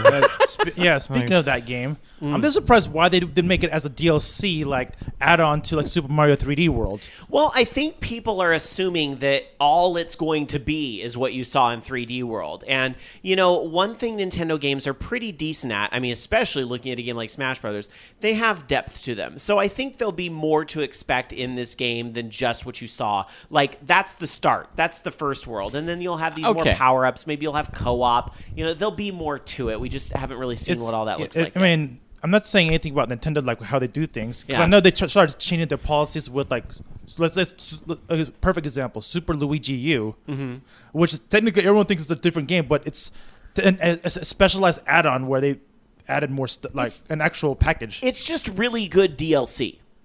Yeah. So, or even Mario Kart, Mario Kart 8, where they have the two packs. And it's so weird to see Mario Kart with DLC, but at the same time, it's awesome at the same time. So, usually I don't get excited about DLC, but it seems like Nintendo really knows how to do it right. That's just my question with the whole that Toad game. Well, because if they don't release it as a separate game, then they can't do DLC for the Toad game.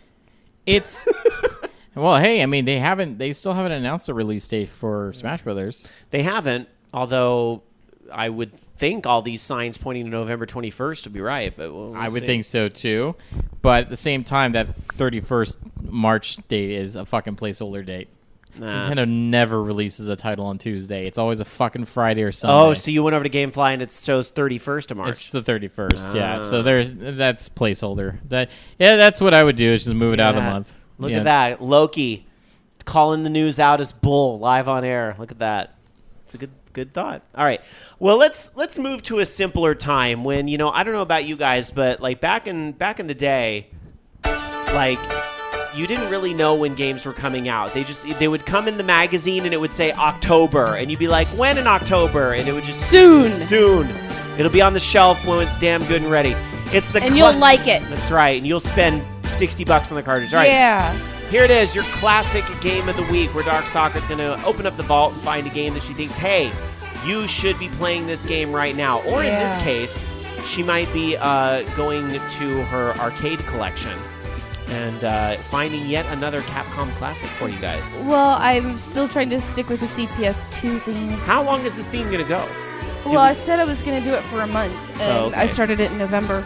So I'm going to finish up the CPS2 with this one, but I think I might do CPS3 next. In November? I was like, it's been a whole year. October. What the fuck ever. I started it in September. All right, I'll stop bugging you. What is the classic game of the week? Mega Man: The Power Battle, also known as Rockman: The Power Battle. And it was basically an arcade game. It was a spin-off for the Rockman series.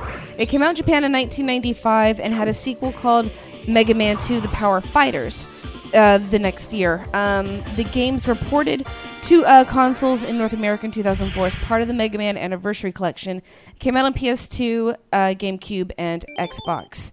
And was also part of the same compilation in Japan as Rockman Power Battle Fighters for PS2. There was also an adaptation of both games for Neo Geo Pocket Color called Rockman Battle and Fighters, which was pretty funny. Neo Geo Pocket Color game.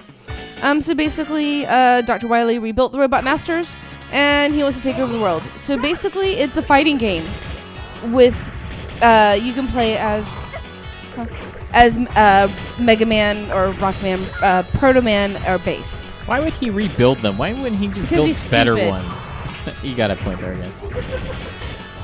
His eyebrows way too much. It's weighing down his brain. So anyway, basically it's just like playing any Mega Man game. You have your jump, you have your shoot. You can hold it down for stronger blast. You can hold it down while jumping makes you dash.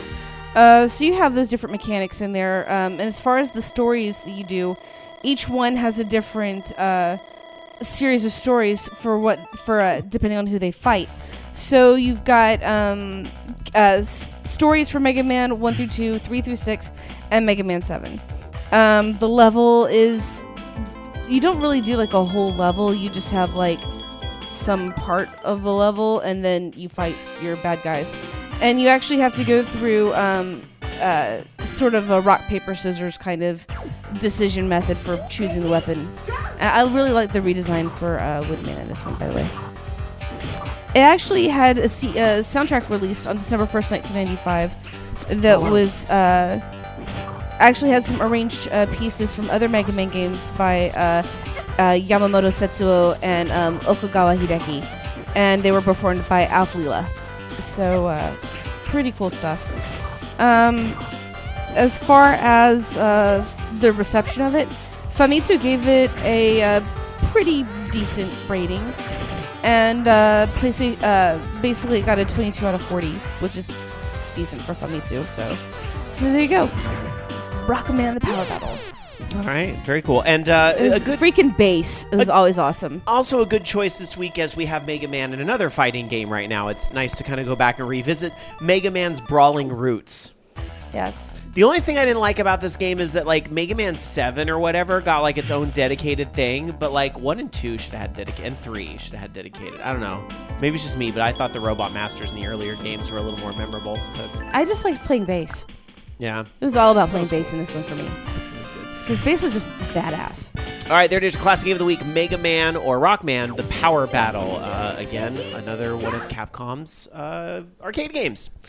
At this point, we are about to head over to our interview we did with FarSight Studios, all about the Pinball Arcade. However, since we are at about the halfway point of the show, Dark Soccer is actually going to be bidding us adieu a little early tonight. Because my ass has to be up at 5 in the morning. Yes, so, real life obligations come first. So, Dark Soccer, before you go, I always ask at the end of the show, do you have any final thoughts for our listeners tonight? I kind of want to take the cinnamon bread, but I bought it for you. You can take it. No, we don't need it. Keep it. We can split it in half or something. Okay, let's do that. There you go. All right. Yay, cinnamon bread. All right. There we go. So, Dark Soccer, we'll see you next week. We will, of course, still be here, though, Loki and Diego and Jonas through the news. However, I want to take an opportunity to go now to earlier this week when I had an opportunity to sit down with FarSight Studios to talk about the Pinball Arcade and their Kickstarter for the Addams Family. Let's go to it right now.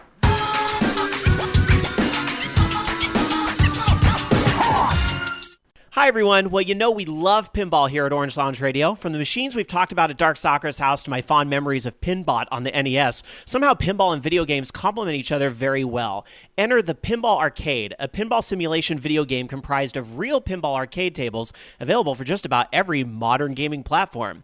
The developer behind the Pinball Arcade, FarSight Studios, recently took to Kickstarter to bring one of the greatest pinball tables of all time, the Addams Family, to their collection. Tonight, we welcome to the program Vice President of Product Development from FarSight Studios, Bobby King, to talk to us about the Pinball Arcade and the possibility of Gomez and Morticia coming to the collection next. Bobby, you there? Yes, I'm here. Hey, how you doing, Bobby? Welcome to the program, Hello. Bobby. How are you? I'm doing good, Rob. How are you? Awesome. I am doing great. Thank you so much for taking the time out to be on the show tonight. So for those that might not be familiar with the Pinball Arcade, I mean, I know it's on just about every platform that's out there, but if for some reason somebody doesn't know what it is, tell us a little bit about the Pinball Arcade.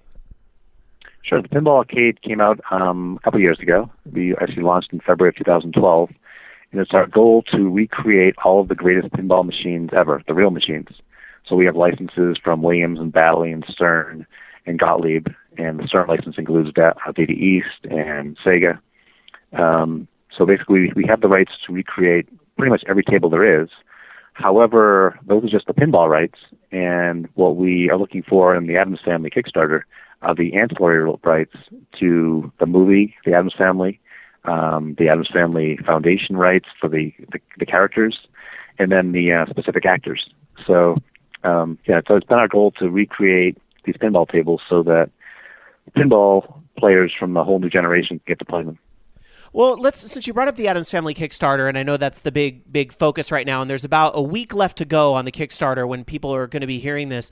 What exactly are you raising that money for on the Kickstarter?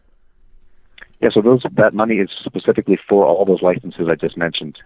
They're for the rights for the movie, for the Addams Family, and for the actors to get their likeness clearances. Why is this table so important? The Addams Family was the best-selling pinball table of all time. It's over 20,000 real machines were made. It's a really popular table. It's a great table. It's a fun table. It's a Pat Lawler classic. It's just a table that any collection that's going to be the best of pinball of all time really needs the Addams Family. So we've been pushing really hard to get these licenses. I seem to remember there was like a limited edition gold version or something of the Addams Family table as well. Is that all a part of this, or just we're trying to just get the original classic table? Yeah, the Addams Family pinball machine did so well. They came out with a limited edition there's a special ROM, so some special rules were created, and there's gold trim around them in the rear and real world. So we have the rights to recreate both. So anyone who Kickstart contributes $100 or more will be a member of the Gold Club and be a gold backer, and they'll get to play the gold edition in addition to the regular one. Oh, very cool. Do you have a particular favorite feature of the Addams Family table? I like the Mamushka. I like how simple it is to understand that you're clearing out the rooms. I like the flipper that's automatically, working for you. The hand's really cool. The thing. It was one of the first tables to have a DMD working, so it's a really great presentation table. It's just a lot of fun to play. I just remember really being drawn to it, because this would probably have been when the movie was out. I was probably in about junior high or something when the movie came out, and I just remembered like it tied in so well to the movie. Like I think a lot of other tables, sometimes you can kind of like, especially in gaming and video games in general, you really feel like the movie or the game that goes with the add-on is such like a loose tie-in. But this really felt like an extension of the movie to me. Right. That's actually one of the reasons why we needed the Paramount license, because not only was it using the Addams Family characters, but they took actual script from the movie, they took story from the movie, and built that into the pinball table machine design.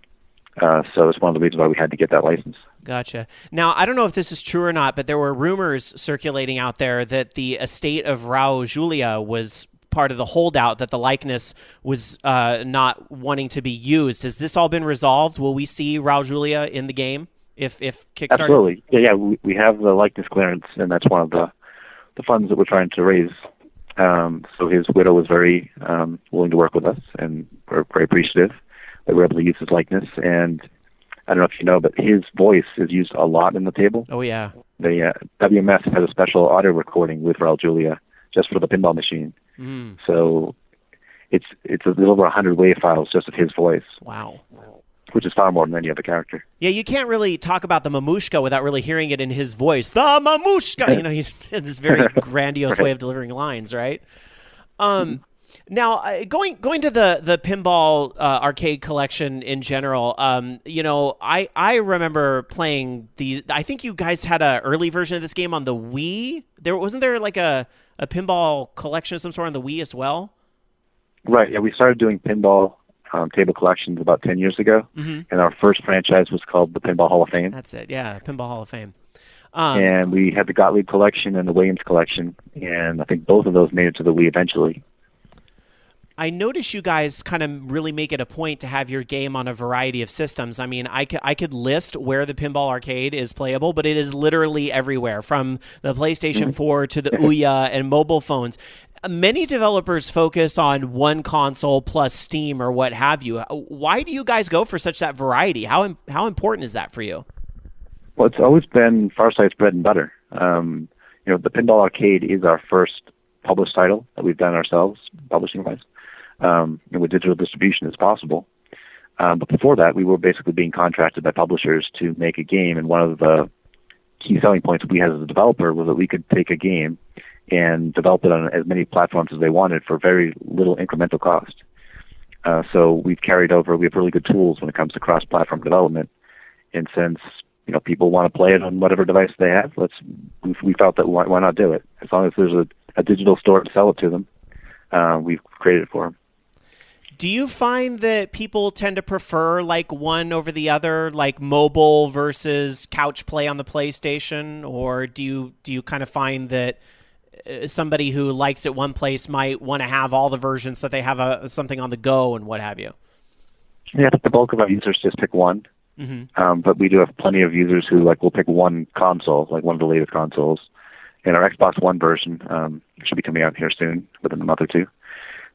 But most people want to have one mobile version and not most people, but our most hardcore fans will have one mobile version, either the Android or the iOS, and one home console. And the home console might be PC, if you consider that a home console. But, of course, absolutely. Seems like most of our fans play it one device on the go and one device at home. Gotcha. Now, many pinball games I've played in the past, and I'm talking like Pinball Dreams on 90s computers, to other games today, they're based off of new tables, but you guys have really made it your thing to do pinball classics. Have you guys ever wanted to do an original table? Why do you stick to classics? Well, I can give you the whole history. Back when we first started doing pinball machines, the publisher Crave actually asked us to create some original tables. But I was, at the studio, we had never done anything pinball related. And even though we had some fans of pinball internally, we weren't comfortable designing original tables. So someone there at Crave, Bob Bryant, had the idea for us to license real tables and recreate them, because he was a huge fan of real pinball and wanted to play some of his favorite tables, which he couldn't find anywhere. Right. So that's really how it started. So moving forward to today, we actually have, I don't know how much I can talk about this, but we're working currently on an original table. Oh. And it should be coming out really soon. We're pretty excited about it. And moving forward, we're looking at some other license deals to possibly include. But these tables that we're going to be making aren't going to be part of the Pinball Arcade. They're going to be separate, standalone apps, one at a time. We might have a link to the Pinball Arcade if you want to play some more pinball, some more real pinball. But we're just starting to do it. And there's a lot of people here internally, since we've been making pinball for so long now, and we've seen so many different designs come. We've created and simulated that we are pretty excited here, a lot of us, to start making our own tables. The first one that we're going to be doing is a relatively like a stepping stone, I guess. We're taking an existing table and kind of modding it. Oh. Because we're trying to get it out relatively fast. But moving forward, we've got a lot of ideas to do some more original table design. And it seems like the feeling here internally in the studio is to do tables that could exist in real life, as opposed to the then approach, which is make video gamey pinball. We're going to try to make tables that actually could really exist and make that our niche when it comes to original design. And there are so few pinball machines that are really released every year now. It's really, ramped down and where we're at now. So, I mean, it does feel like a natural progression that, these are the tables that they would be making if there were as many physical pinball tables these days, right? Right. I mean, there's two manufacturers still working, and maybe, a couple more, trying to get off the ground. But yeah, Zen's doing a pretty good job of licensing some cool properties, and we hope to get in there too. Well, best of luck with you guys in that venture. Although I am going to hold out hope personally. I know this might be a tricky one for you guys to get, but that Tron pinball table they just released is so rad. I really hope you guys can work something out with that. Yeah, actually, we have one really big fan of it here internally, so we're working on that one. All right, it's a tough license. All right, I'm joining the club. Make that 2 fans. All right. Now, I'm sure a lot of people out there that are listening to this program, they probably have downloaded the free trials of Pinball Arcade that come with one table, right? And they wonder, maybe I should go in and buy another table, but there's so many to choose from. Now, I know this is a tough question, but is there one table out there in your collection that you think people need to play and check out, because maybe they don't have memories of it? So, it's one thing to kind of go in there and I got to get the Star Trek table because I'm a Star Trek fan, but is there something people might be missing? What is that one real hidden gem that people really need to check out in the collection? Yeah, if someone's not a big fan of real pinball, they really should download the Table Pack 1, which is Medieval Madness and the Bride of Pinball, because Medieval Madness is such a fun table. It's a lot of people's favorite table of all time. Yeah. And it's not a huge license. What's Medieval Madness? You won't even have heard of it if you're not into pinball. Right. But it kind of has that Monty Python feel for the comedy, and it's really well designed. It's just a really fun table. Our co-host, that's the one I'd pick. Our co-host Stark Soccer, I believe, had one of those in her house for a while. She had a Bride of Pinbot as well, and that machine's a ton of. Pinbot is probably one of my. I will be honest. Addams Family is actually my favorite table of all time. I have personally backed this Kickstarter, and I really hope. Thank you. Yeah, I really hope you guys get it. But my second favorite is probably Pinbot. So I had to play Bride. The original Pinbot or the Bride of Pinbot? I prefer the original Pinbot, and part of that is probably my memories of the NES version as well, which I know is kind of wacky different, but that was a little different. The physics weren't exactly as advanced as ours were. They're 2D, but it was fun. It was really well done. Yeah, when you're 10 years old, you're not thinking about that stuff as much, so it's you got a little more slack. I have another question here from our Facebook community. Is the show where every gamer has a voice, and we invited you guys to ask some questions. And we had Derek over on our Facebook community asking about some very specific titles here. So I don't even know if this is something you can comment on. But when will Raven, Hollywood Heat, and Last Action Hero be released? Are there?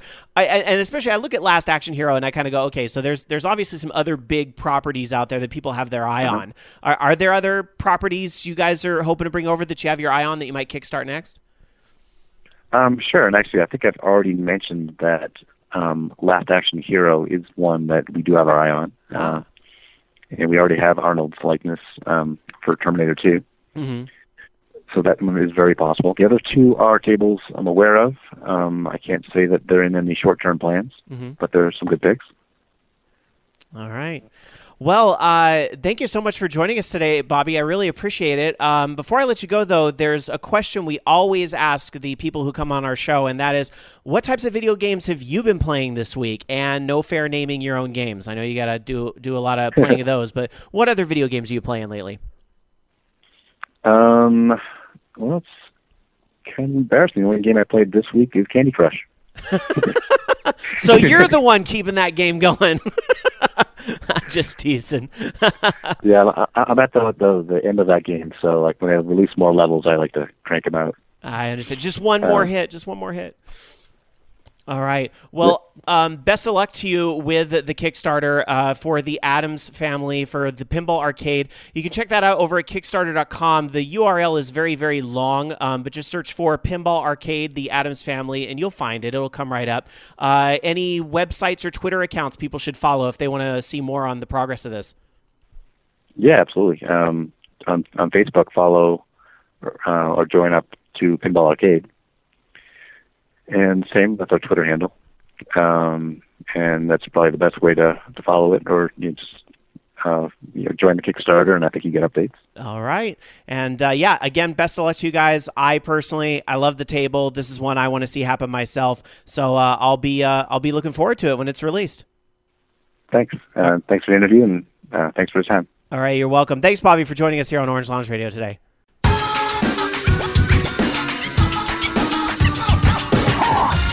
And we do want to thank Bobby and FarSight Studios for joining us on the program. And I'm looking at our chat room over at live.vognetwork.com, and SSJ100 Matt giving us an update on the Kickstarter there, and Dungeon Buster linking to the Kickstarter if you want to go visit that. I actually did, and I mentioned during the interview, I did donate myself because I love that Addams Family table and I want to see it happen. And SSJ100 Matt saying, as of right now, $90,352, and they need to get to $97,640 in the next 6 days. So it's looking pretty good, but if you're hearing this, you on the podcast especially, you may not have a lot of time left to get in on that. So check that out over at Kickstarter.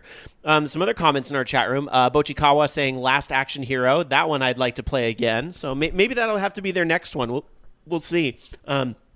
SSG100 Matt saying, at least in some way, pinball machines will continue to exist. The machines themselves and the parts might die out, but at least they're archived this way. So, yeah, that's a very good way of looking at it. And Fifth Dream says, Sky donated himself. That's worth at least 2 tables. Yeah, yes, I did donate myself. And I can't wait to play it again. It looking very favorable that they'll make it. Now I just have to figure out which platform I'll get it on, but probably PlayStation 4 because I have at least one of the seasons. That's where all my Elvira tables are, on PlayStation 4. So good times. Anyway, if you're just joining us here at Orange Lounge Radio, so we move on with our 570th episode for October the 5th of 2014, Dark Sakura has left the building. She had to say goodbye before we went to our interview there, as she has some other commitments tomorrow. But we are joined, of course, by Diego and Jonas from the Big Anime Game Room are here. So hope you guys are doing well. And Diego's just making himself comfy over there in Dark Sakura's throne. You like that spot? Well, it's got padding, and it's not wood, so yeah, it's a lot more comfier than the other chair over there. And of course, Loki's still here with us, partially because he's kind of engrossed in clicker heroes. Stupid clicker heroes. Yeah, stupid clicker heroes.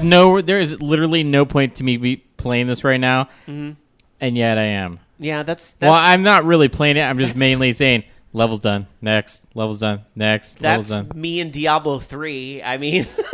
Yeah, Rhinehaven. Yeah, I was just watching that game. It looked like just stuff was falling from the sky and landing on the ground. It's because my characters do so much damage that it kills them instantly. There it is, instant kill. Because I cheated. Because I didn't want to play this game, and I thought, hey, if I cheated, it would be over faster. Oh my God, Loki can't even play clicker heroes the right way. He's got to cheat in that too. I did play. I hope you were putting cheat codes into your game, or heaven help you when everybody wants to hack and cheat in your game that you're making. We'll be smarter to check for that stuff. Yeah, I bet. We'll see how that goes. All right. Well, hey, I've gotten to the point now where stuff isn't dying instantly, so that's good, right? Before we get into some rapid-fire news, I wanted to check in with our friends over at the Big Anime Game Room and see what they might have going on right now. Like, you guys have any big conventions or shows coming up that you want to give a plug to here on air for our California audience? Well, like we said before, I think on the last show when we were on here, we talked about Snafu coming up on October, I think, 24th, 25th, and 26th. That's Friday, Saturday, Sunday. Mm-hmm. That's in Reno, Nevada. Oh, yeah. We're looking forward to that. But earlier, coming up this October the 10th, I myself had started up along with the group something called the EX Games series. Mm-hmm. It's something that we started a long time ago. It's our locals here in Sacramento. And we really wanted to jumpstart that again. And somebody close by to where one of our staffers lives, including me, was a comic book store that decided to help us out with their venue and allow us to jumpstart it right there. Nice. And that was for Flashback Comics and Collectibles. Nice. Yeah, it's over by pretty much between Antelope and North Highlands. So that won't do like our British listeners a lot of good probably to hear that, but we do have some local folks here in California that might be able to stop by and check that out. So. Yeah, they're already getting the word, and people are just perking their ears up and said, "What? Mm-hmm. Antelope? What's over there?" And isn't that an animal? Isn't that what? Deer caught in the headlights? Sadly, you do not find many antelope in Antelope. That's right. But you can buy a cantaloupe in Antelope if you. Oh boy! So we're going to showcase Melee and Smash Bros. 3DS. Awesome. And it'll be live streamed, so we'll be doing it there as well. Well, there you go. That's how the people overseas can check it out too. You're going to live stream it as well. What's your? You guys have a Twitch, I assume. Yeah, twitch.tv / TBAGR_TV. All right, awesome. Let's see. Now we were talking during the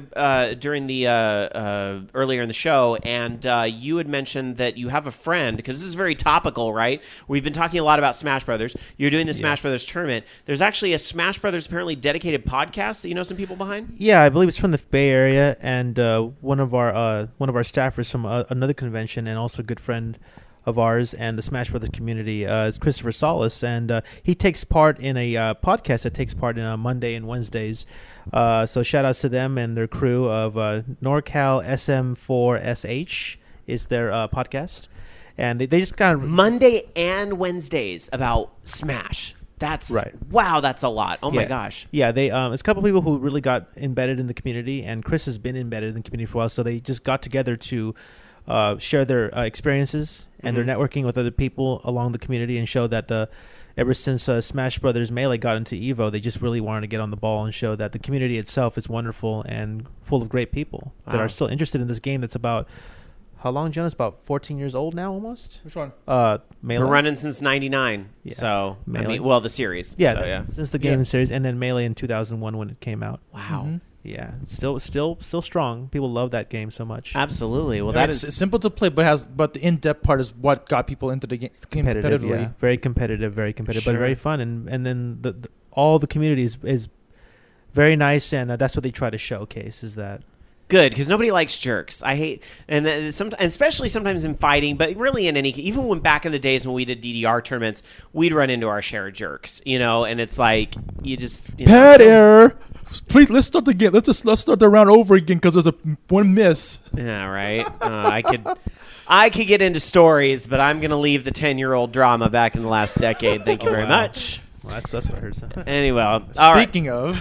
I think it was around the times when I met you, Jonas, at Paradise Island days. Remember that? Oh yeah, when we indirectly met each other and stuff for a tournament that we actually hosted in Sacramento. After it was a tournament. Radio. It was a tournament in 2005 called Spit.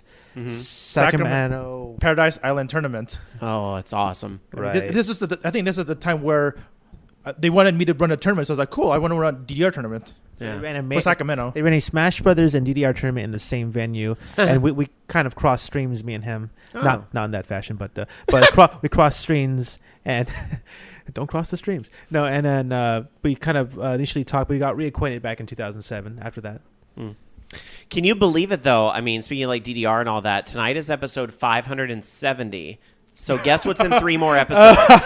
By the way, I can't officially unveil anything yet, but we have a lead on a really great interview for that night to celebrate 573, which anybody who knows DDR, any old school Konami game, ought to catch the reference. So I'm very excited about that. We'll let you know more details on that when we have everything, all our T's crossed and our I's dotted and all that good stuff. So before we get into rapid fire news, anything else we should know about going on with Speaking of dance games, for those who are going to Pacific Media Expo next month, November, I think it's November think 7th or the 9th. This is a Friday through Sunday. They are actually hosting the United States Pump It Up Festival, the U.S. Championships for Pump It Up. And that's still a big thing too, Pump It Up? U.S., it's really hard to say if it's still big, but I know in countries like Mexico and South America, that's still really big. Oh, yeah, People keep forgetting that you're people right. from that side of the country, they still play a lot. Maybe a few Koreans and stuff, but because some Koreans still play it because they still want to compete with the competition worldwide. I heard Pump was like still really huge in Latin America, so that's okay. That makes a lot of sense. Are they the ones that took it away from Korea? That was years ago when they had the rule of no bar. when they actually started allowing bar, I think the competition started being a little bit more even. Not that I'm saying anything bad about those who actually use the bar or not, let's leave the drama from 10 years ago. Yeah. But again, that was a shift change of what statistics were showing during who is the top players. But actually, still Mexico is still on the top 10 in terms of not tournaments wise, but actual just actually Act Deft, playing. one of our Mexican listeners in chat, saying Pump It Up is still big here. Yep. So very cool. Still, I think awesome. still rankings are still top 10 for just regular players. Yeah. For Pump It Up Fiesta 2. All right. So there is a United States Championships coming up on, and it's supposed to be 3 times bigger than last year, when they had it at PMX last year for the first time at a convention. Just again, not to too much localize the show, but I have a personal question, a personal vendetta. I need to get the answers to these questions. So all you guys in other states and so forth, bear with me for a minute. But did we ever get that Scandia situation resolved? Are we ever going to get those awesome machines back at Scandia? Or is that I'll be honest, remains unknown. Because I'll be honest, I'm still pissed off about it because we all are. I was trying to figure out where the hell am I going to practice for the championships? Yeah. And of course, we were actually planning on hosting a tournament this month had it not been for that incident. Yeah. So unfortunately, I can't really answer Scandia other than the whole audit incident, which remains unknown. I think I have Pump It Up Exceed on the Xbox, as in the original Xbox. I just don't think I have the dance mat anymore, so good luck playing it. It's all good. All right. Anyhow, we're going to get back into some rapid-fire news here. But, of course, guys, if you have any comments on what we're talking about with the news, please, by all means, jump in. But let's do some rapid-fire news now. Loki. Hey, see, Rovio still got it with Angry Birds, and...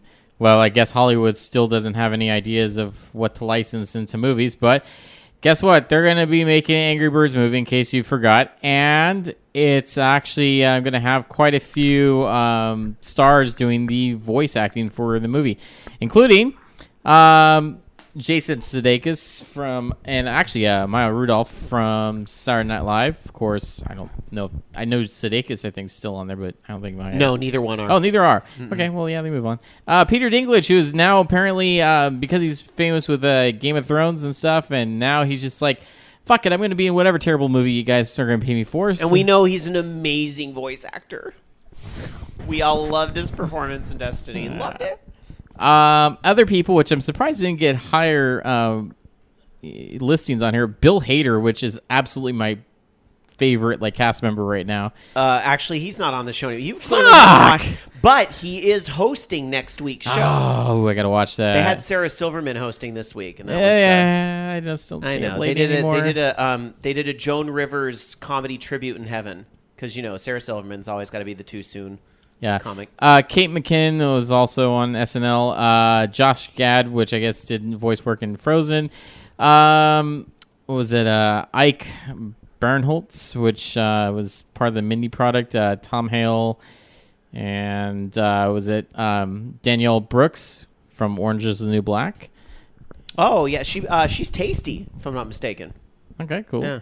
Yeah. Keegan-Michael Kay from, Key and Peele, Jillian Bell from Workaholics, and Hannibal Buress from Broad Cities. It's a pretty diverse cast list. So, yeah, it's pretty awesome considering, I don't know, it looks neat in the picture, at least. I mean, it looks like it's going to be pretty high production value, but I don't know. I just can't see what the plot's going to be. But you know what? Fuck, I couldn't imagine what a Lego movie was going to be like, and that ended up being pretty awesome, so whatever. True. It's all good. But are we going to see, now, Angry Birds, the movie, the game? I mean, because, is it going to come full circle again? Why not? Street Fighter, the movie, the game. Why not? Movie, the fighting game. So. I'd play that. I'd at least try it once. I mean, because It's something else. it sounds like it'd be pretty cool. This is kind of a neat little thing that they're adding to the Halo Master Chief Collection. Halo 1 and 2 also, of course, had PC versions of the game, and those versions of the game also had exclusive multiplayer maps. Well, now those are actually going to be coming over as part of the Master Chief Collection, so you'll be able to play those maps, including Timberland, Death Island. I'm not even going to try to pronounce that. It was Hydrophobia. I don't know. I have no idea. That's like a fucking made-up name, and I don't even care. Danger Canyon. See, why can't they be just like Danger Canyon? Ice Fields and Infinity from Halo: The Collector's Edition, and Halo 2. They got District and Uplift. So that'd be pretty cool. And also some PC exclusive weapons, like I guess a flamethrower, and they had a fuel rod gun, or it's supposed to be coming as well. Or you can filter them out because they're allowing you to do that kind of thing. Boy, they're really trying to make this like the definitive Halo, aren't they? That's pretty awesome. That's cool. And, hey, you know what? This was a pretty cool game on Ouya, although I didn't get it at the time because I was playing like a very, very early version of it. But one of the best games, I guess, on Ouya, and it was at least one, I had one, was Amazing Frog. It was a game where you just kind of hurt yourself as a frog, bouncing off different things and stuff like that. And it was only on the Ouya. But now it's going to be coming to Steam. So you can check it out, and they've got all sorts of fun stuff in there. It's actually, it reminds me a lot of Goat Simulator. It is a lot like Goat Simulator. It is. And they're going to have, different 4-player split screen and all sorts of different other modes in there. So, you know what? I'd check that out. I'm going to have to check that out when it comes out. All right. Well, Loki, I think this is another game that really sounds like it's up your alley. And it was something that was on Kickstarter, and it made its goal. And it's Trinket Games developing this. It's called Battle Chef Brigade. Just imagine like Iron Chef or Top Chef, like one of those. Iron Chef, the anime, is pretty much what it's like. One of those epic cooking games. Like, this is like hardcore Cooking Mama. This is like Cooking Mama could be an Iron Chef in this game. Like, if you watch the trailer video that's on their Kickstarter page, it even opens like Iron Chef with a guy, with the chairman eating a pepper. It's awesome. That's amazing. Oh, actually, the Kickstarter's still going. It already made its $38,000, but the Kickstarter is still going and is scheduled for release in 2016 for the PC, Mac, and Linux. Yeah, holy crap, that's a long time. Yeah, they're at 54,000 right now of their 38,000 goal with 21 days to go. This did very well. It looks awesome. It's like, yeah, one part like Cookie Mama, and then you have to hunt monsters, and you get like resources from those monsters, and I don't know. It's definitely unique. I love this. Their next stretch goal at 56,000, which they'll make, is summons. Call forth incredible beings with powerful spells, similar to Final Fantasy Tactics. What? This is a fucking cooking game, and you're gonna like summon Shiva? Like, instead of sticking it in the freezer, it's like, oh, Shiva, get over here and snap. I think though, if they want to be really kind of cool with that, they should like kind of combine both like Final Fantasy summons and like, chefs from Iron Chef in there, like, not that I want to give the example of Bobby Flay because I fucking hate Bobby Flay, but just have like, Bobby Flay in there, or like Kat Cora. Okay, Kat Cora and Shiva, together or something like that. They're like materia as like spices or recipes or something, and then like it all's like you don't summon forth, you cook forth, and they get summoned and they do something, or I don't know, like something crazy like that. I need someone to slice these carrots. Oh, let me summon. There's Knights. A guy on let there. Let me summon Knights of the Round. And if then you go read AFK for 30 minutes. If you read all the like different descriptions of the characters, there's a guy that's an undead zombie guy, and he's able to summon forth like the undead and skeletons and stuff to help him cook. Devil's food cake. It's pretty awesome. I don't know. It just sounds like a ridiculous premise for a game, but it also would. I could totally see this being like an anime. Dark Tetsuya in chat says, that reminds me of Trauma Center, the one on the Wii where you could draw symbols during the operation to do spells and shit. Actually, yeah, kind of sounds like that with cooking. Let's examine some of the other stretch goals they've hit. Jungle, a new steamy, overgrown biome for you to hunt in. Oh, because I guess you have to hunt your food before you cook it. Caverns, where you catch bizarre monsters deep undergrounds. And Announcer VO. Every cooking competition needs an awesome announcer. Oh my god, I volunteer as tribute. I'll be your voiceover. Just get the guy that does like the translating on Iron Chef, like whoever. I don't know who it is that does the voiceovers, but that guy's awesome. Get that guy. All right, dude. Fucking, they need to hook up Alton Brown with this. Get him in on the action because I bet he'd do it. How about Barefoot Contessa? I would like to see. All right, anyway. Paula Deen. No, she's controversial. Remember, she's a little too controversial. All right, anyway. Also controversial could be video game movies that don't turn out so great. So we're hoping Dead Rising turns out all right. There's a Dead Rising digital film, of course, in production. We've talked about it before. But we have some more updates on what's going on. And this is according to director Zach Lebowski, sorry if I'm saying that wrong, but that there will be familiar faces, and I can't reveal too much, but the character has covered wars, which might be a tease that Frank West is somehow in it. They also described the movie as Indiana Jones with zombies. Well, now that's I better see some face melting if you're going to use that comparison there. So we'll see what happens there. Pretty much every person I know has already emailed me saying they want to be a zombie, so I think we'll be fine. It's like Shaun of the Dead with zombies. We're also planning a long one-take action shot with hundreds of zombies, which I'm very excited about. Online, there's no ratings board, there's no runtime limit, there are no rules. This is an experiment for Legendary, and they've been very incredibly willing to take creative risks. Now, I know that they were against our hardcore pornography zombie scene, but there's no rules online. This sounds like the type of movie that I'm going to show my mom, and you know what she's going to say? Rob, that is gross. That is a gross movie. I don't know if she'd think this is gross, because this seemed like it was more cartoon violence in these games, but too bad Dark Sakura is still not here, because I bet she'd be excited to know that Strider 2... That's right, the arcade side-scroller Strider 2 will be on the PlayStation Network, coming out, I believe, October 7th is the big day that it's available. This is the arcade game from 1999, and very cool. This is the PS1 version of Strider 2 also came with 1989's Strider, so that will be bundled then with the download. So you get Strider 1 and Strider 2 originally on the PlayStation 1. Did they ever release that Strider game that came out on consoles, like the new one, on PC? On Steam? I believe they did. I believe it is on Steam. I could be wrong. But you know what I want to know? What I just got the urge to play now that I have in my Steam library. What's that? Bionic Commando. And I have Rearmed and the new one. I like the new one. I thought it wasn't bad. Who cares if his wife is his arm? It doesn't matter. Oh my God, spoilers. That's in the intro. I mean, whatever. All right.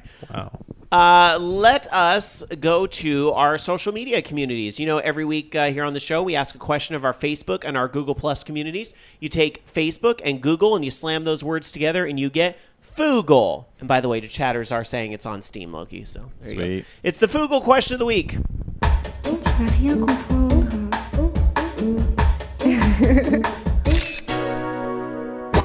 This week, in honor of our guest that we had just a moment ago, we wanted to ask about pinball. So we asked, what's your favorite table?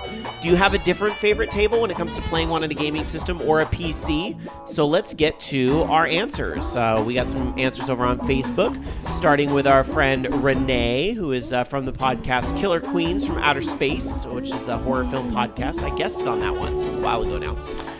Anyhow, Renee says, first, pinball. Very excited about a pinball topic. Second, my favorite physical table to play of all time, the Addams Family. My favorite digital table to play from the Sega Saturn's Last Gladiators, the Warlock table. That game had some of the best pinball physics that are just a tad faster than Zen's pinball physics. Brad, our pal from Pod Culture, says, my favorite table has to be, of course, Doctor Who. I've only been able to play it a small handful of times. Man, it was fun. I hope that someone would bring it to one of the pinball games for PC or console. My favorite digital table is probably the Star Trek Next Generation one. Having two of my favorite things, pinball and Star Trek, combined is just fantastic. Fabrice A. over on Facebook answers this question. I played a fair share of pinball tables, but never had the opportunity to spend enough time with them.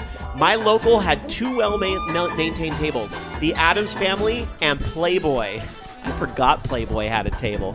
Playboy table is gone now, but I play the Addams Family every month.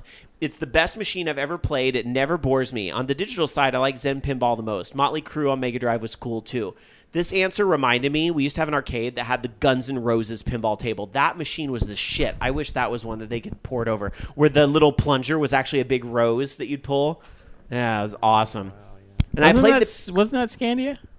They might have had one at Scandia, but there used to be a little arcade in Roseville where I grew up, and I think it was Supercade was what it was called, and they had one there, and they actually had the Playboy table there too, so I've actually played that game before. I don't know why I was thinking the Birdcage, but that could have been something else. It probably was back when Birdcage had an arcade. I wish they had more nickel arcades.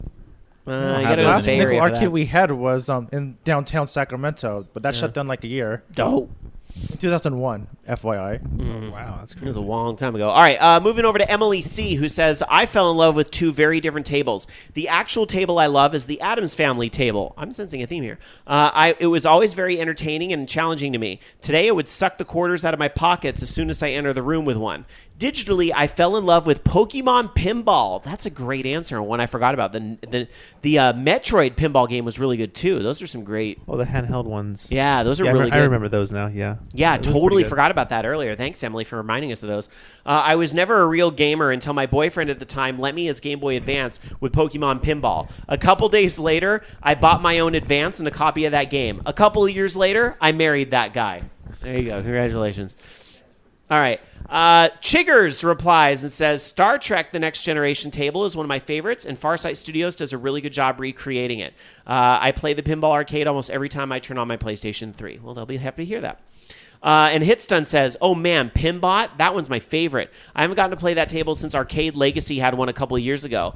That's a local arcade, apparently. I put a ton of time in on that machine and on the NES. It really is natural for video game conversions. Now they have a Ripley's Believe It or Not, which is probably my second favorite. There's plenty of good pinball here in Ohio. Ohio, just saying.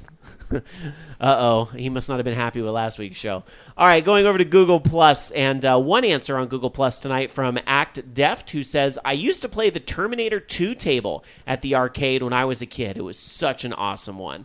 So there you guys go. Thank you very much for the answers to the questions. Since you guys weren't able to make it to the show right at 6 o'clock tonight, we were talking about this kickoff topic.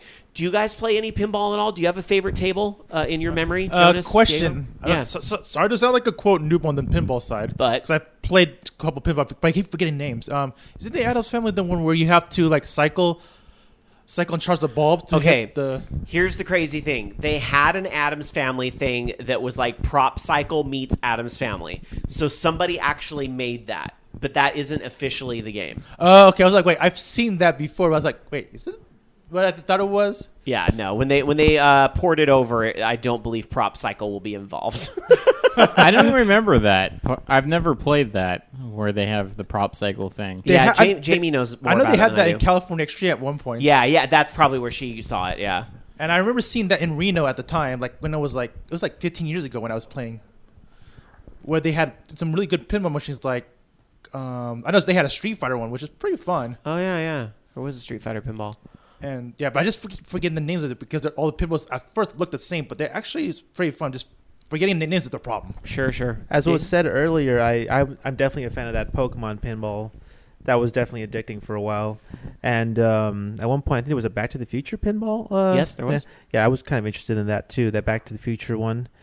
And other than that, I can't really recall anymore, but I remember some different ones that we did at, like I mentioned, the Birdcage earlier, because my brother would always drag me out there, and there was always like pinball machines all over the place because he's twice my age and all that, so he'd always pull me aside and say we're gonna have fun and play some real video games. And I'm grateful for him for doing that, because otherwise I wouldn't have touched all those fields. Right. Yeah, but it was fun. Definitely, it was very addicting. Yeah, definitely. I see a lot of comments in our chat room talking about Sonic Spinball. Another pinball video game. Oh, Sonic God. Spinball was so different though, because like you could kind of move Sonic, like if you weren't doing right, like you could like jump up and not real. It's a combination of it's like platforming. a combo. It's like Pinball Quest or something. And the physics of that is kind of BS in some points. Yeah, it is. Remember Metroid Pinball? I do. It was the first game. Well, it was With the Rumble. It came with the Rumble thing. Yeah, good times. All right, thank you guys for answering our Fugo question of the week. We're going to get back into some other news. Loki. All right. So this is kind of neat. PlayStation. Well, it's not neat. It kind of sucks, actually. Thankfully, it's not going to be here. But they're increasing the price of PlayStation Plus for certain regions. Not North America, though, but in South America, Ukraine, Russia, Turkey, and India regions, they are increasing the price because of various market conditions. And, of course, they go on to reiterate again that this is not happening in North America. So, I don't know. It kind of sucks, I guess, for those regions that it's going up in price. I don't know if you can buy cards elsewhere and redeem them. I don't think you can. So, oh well. I guess it is neat that we're not going to get a price increase here, at least yet. Yeah, that would be something they sneak in after the holiday or something. Quote, yet. Yeah, right? Yeah, and unfortunately, it's already happened on October 1st. So, well, that kind of sucks. Oh my God! If they do like a crazy Black Friday deal again this year, something like remember last year they had like an insanely good Black Friday deal. I don't know if they do Black Friday stuff in other countries like that, but you know what? Keep an eye out, I guess, in other regions, because I'm sure that there's places where you can buy cards like that. They mark down the price, and maybe you can get one for your region that's cheaper than what they're gonna, do for. It's probably smart that they aren't doing that for North America, because I think people would pitch a fit, about it. Especially that, or like Japan or something like that. I think they would pitch a fit about those prices going up, and Microsoft, I'm sure, would get on board and say, hey, even though theirs is more expensive, but I don't know. It's still, you don't want to raise prices after the fact.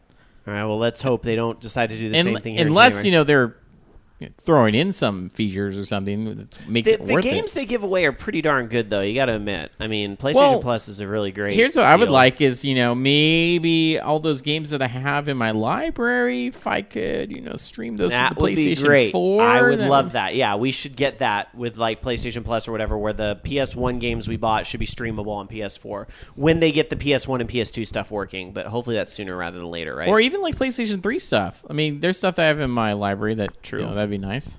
True, very true. All right, let's move on to talk about a new feature coming to the 3DS, and we don't know when, but it'll be sometime in this next month. Nintendo's going to be releasing a firmware update for the 3DS that will allow themes, because speaking of PlayStation, this is something that is on the PlayStation 3 at least, and we know it's coming to the 4, and they can sell themes and make money off them. So why not on the 3DS as well, especially when we're talking about with these new 3DSs, you're going to have all these like interchangeable faceplates, so you could have like 3DSs that match your shoes. Well, now why not the internal theme? Yeah, they're gonna have the themes that match the face exactly plates. So 50 themes going to be offered in Japan at the launch, including a few from third parties. There'll be like a Monster Hunter theme is apparently one of the things. Now here's the thing, they're not going to be free, but they're priced at around either 100 or 200 yen depending on what it is. That's $1 or $2 roughly. So they're going to be cheap, but that's still money for a theme. But still though, they charge money for themes. If some were free, that's cool. They have simple color set and simple clear color set are free. Ooh, color set, fancy, fancy pants. But if you want to get something like, I don't know, Animal Crossing Able Sisters Mabel, that's going to set you back. Why can't I do my own themes like I could in the Xbox 360? Because you'd put a penis on it, and we all know you can't have that on a Nintendo system. Wrong, I wouldn't put penis on it, but a lot of people would put porn. From if it's any indication from the YouTube videos I've seen, it's going to be big-breasted women and pot leaves, because that's what people put on there, right? Topless marijuana women. Exactly. Yeah. Topless marijuana women. I'm not seeing that here on the list, but I do see Rosalina Round and Round. So maybe like if you get high enough, that's what out there that there is a topless marijuana women image with Peach and Daisy. That that's a fucking thing. Wow. It's out there. I'm sure. That exists. It has to exist. I mean, was that Rule 37 or whatever they say? Rule 34. Rule 34. Sorry. Oh boy! All right. Rule 34-2. It's porn and pot related and combined. Yeah. It's only 34 cents. All right. Act Deft in chat says, "Okay, I'm done." Can you not even anymore in the chat room? Are you unable to even? Do I need to get you a pumpkin spice latte to calm you down? All right, anyway. Loki. Okay. Well, not to be outdone by the 3DS. But I know some of these women over here that have some other things that can calm you down. All right. The Vita is also, they just received the 3.3 system update, which also enabled themes. So, yes, you can get themes, and they're going to fall anywhere between $1 to $3. But, yeah, so third-party stuff, first-party stuff. Right now they've got stuff for Tearaway, Freedom Wars, and Uncharted Golden Abyss. So cool. I want to know, does that mean I can actually add themes to the PlayStation TV as well? I mean, is that going to work? Oh, that'd be kind of cool. I would assume so, but we'll see. All right, so cool. All right, themes everywhere you look this week. Well, we're going to take a look right now into our mailbag because every week we invite your emails at participate@orangeloungeradio.com. That's where you can send us some emails. Again, that's participate@orangeloungeradio. Sorry, I'm laughing because I'm reading chat. And Ragenator in chat says, calm your marijuana tits. I'm going to say that to Jamie just out of the blue at some point on next week's show. And she's going to be like, what? Just wait for it. All right. If we titled these episodes like we did a Horde House, that would be the name of tonight's show. Calm your marijuana tits. All right. Let's get to the emails. Participate@orangeloungeradio.com is the place to send your emails. We're going to start off tonight. I'm reading them, of course, because Dark Soccer is not here, and I usually take over the mailbag when she's not here. Our pal EA Skeezy likes to send us emails here and there with his question of the week. So let's get to it. Hey, Orange Lounge. Sorry I haven't emailed in a while. Work has been crazy busy, and I've been hooked on this game you may have heard of. It's pretty popular. Lots of demons and undead. Endless waves of any mobs. Any guesses? It's called Diablo 3. You had no idea, did you? I just started playing, and my life has been consumed. I have to guess some of you, Rob, feel the same way I do. I don't know what you're talking about. I swear I just got home and sat down on my PC, and now it's 8 hours later and way past bedtime. LOL. If I wasn't like getting really old to the point where I get really tired at a certain hour, like even on the weekends, I would be doing that same thing. Like I will sit down and play Diablo 3, and then all of a sudden it's like, when did the sun go down? When did that happen? I don't remember that. What are some of the best games you invested so many hours into that it has made you think, damn, this game has consumed my life and I need to take a break? Your best friend and lover, EA Skeezy from Milwaukee, Wisconsin. Well, that's awfully presumptuous, but yes. All right. Anyway, what is a game that you've invested so many hours into it's made you think, damn, this game has consumed my life and I need a break? Loki? Skyrim. Oh, that's a good one. Grand Theft Auto 4. Okay. And Earth Defense Force 2017. All good answers. Like, literally, I think there was an entire year of this show where we go, how was your gaming week? Grand Theft Auto. How was your gaming week? Grand Theft Auto.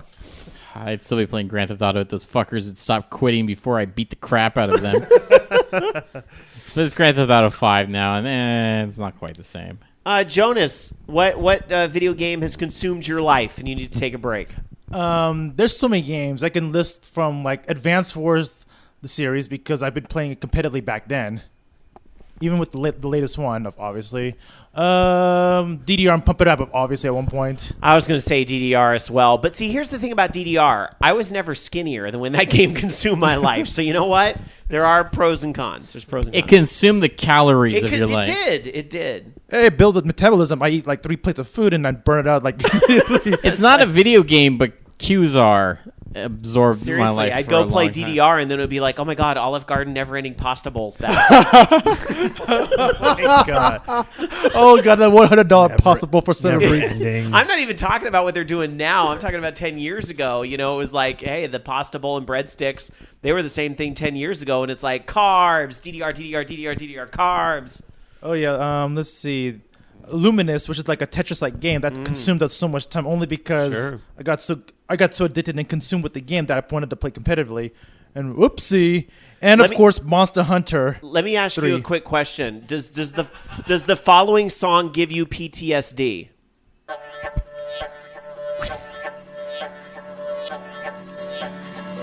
Remember from Luminous? This is the first stage. Oh of yeah, Luminous. oh my God.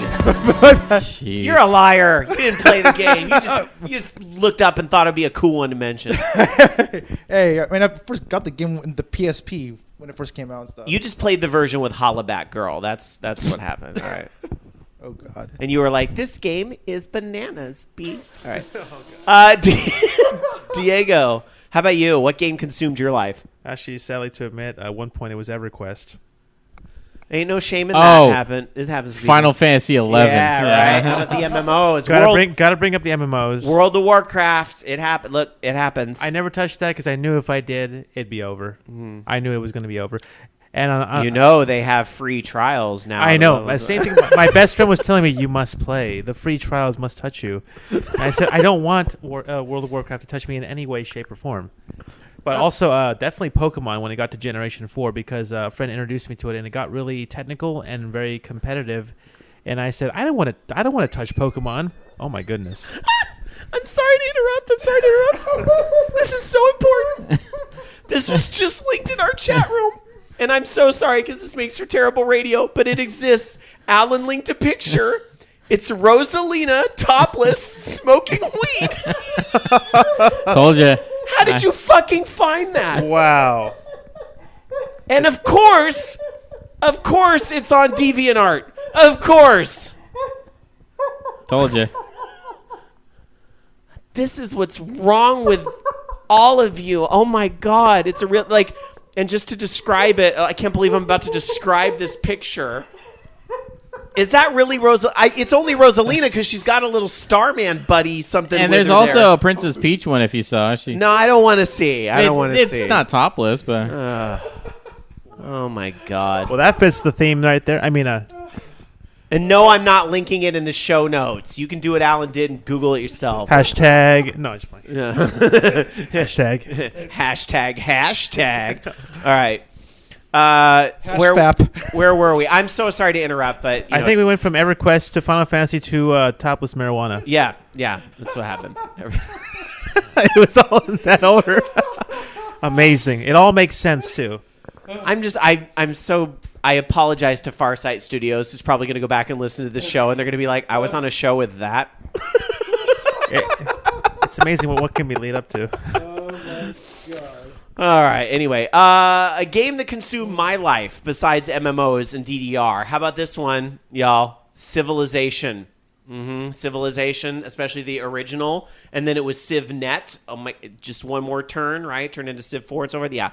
Enough said with that one. Civilization would be mine right there. So there it is. Thank you, EA Skeezy, for that question. Let's go to another email here from AZHP. Hey, OLR crew, AZHP here. I heard you guys talk about the online educational game Galaxies on the show yesterday, and the studio seemed very positive about it.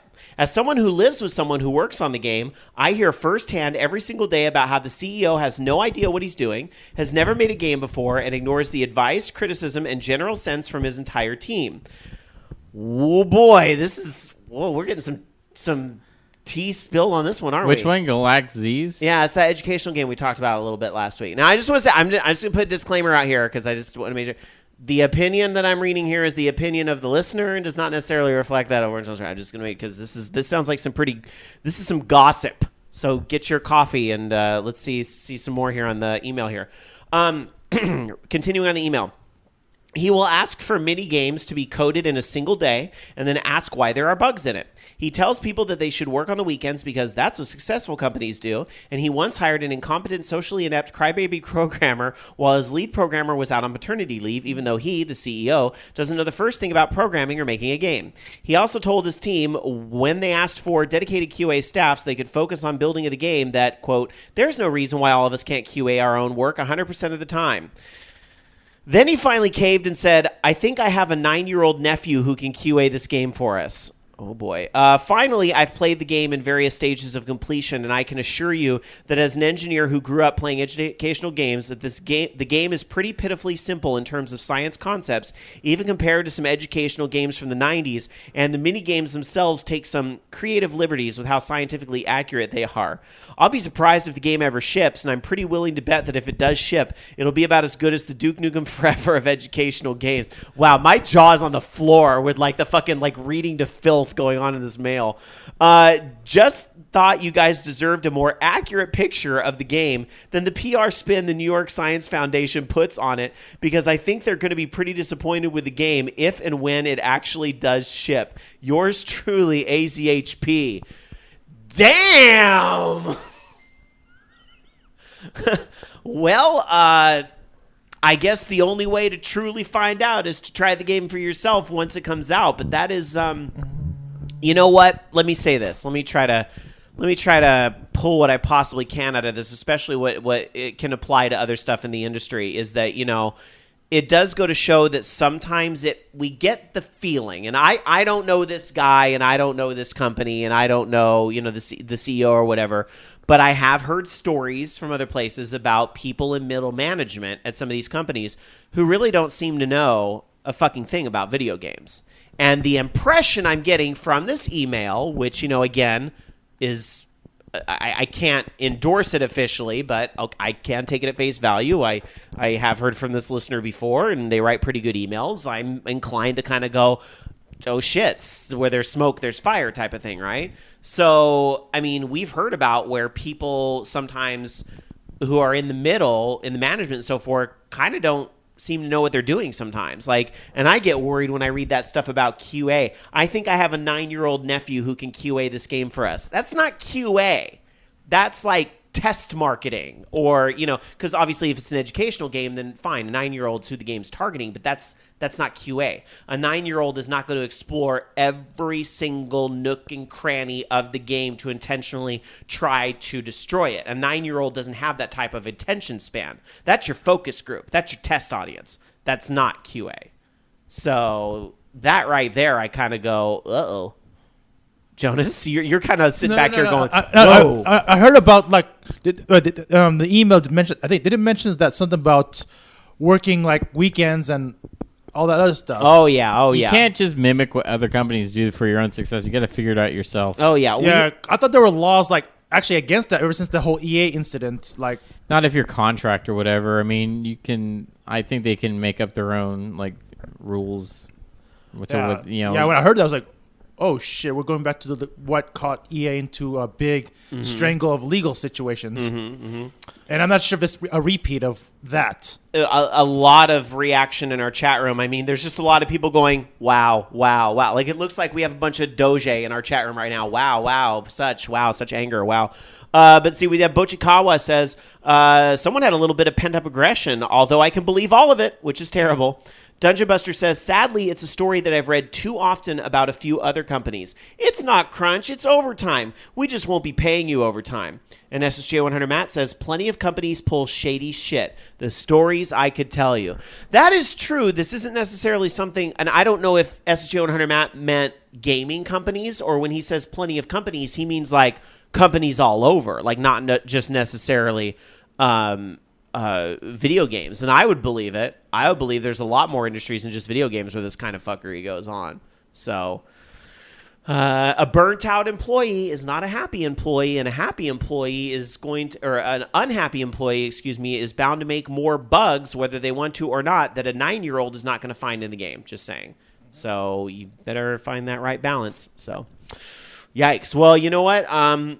Although I hope that doesn't start too much controversy. If anyone from that team happens to be listening, feels differently, I would love to hear from you as well. Participate at orangelaunchradio.com. It is the show where every gamer has a voice. But wow.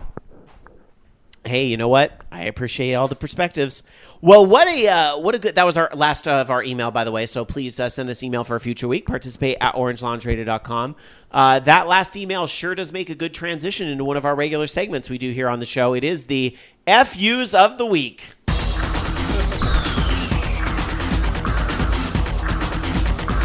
Oh, this is bad.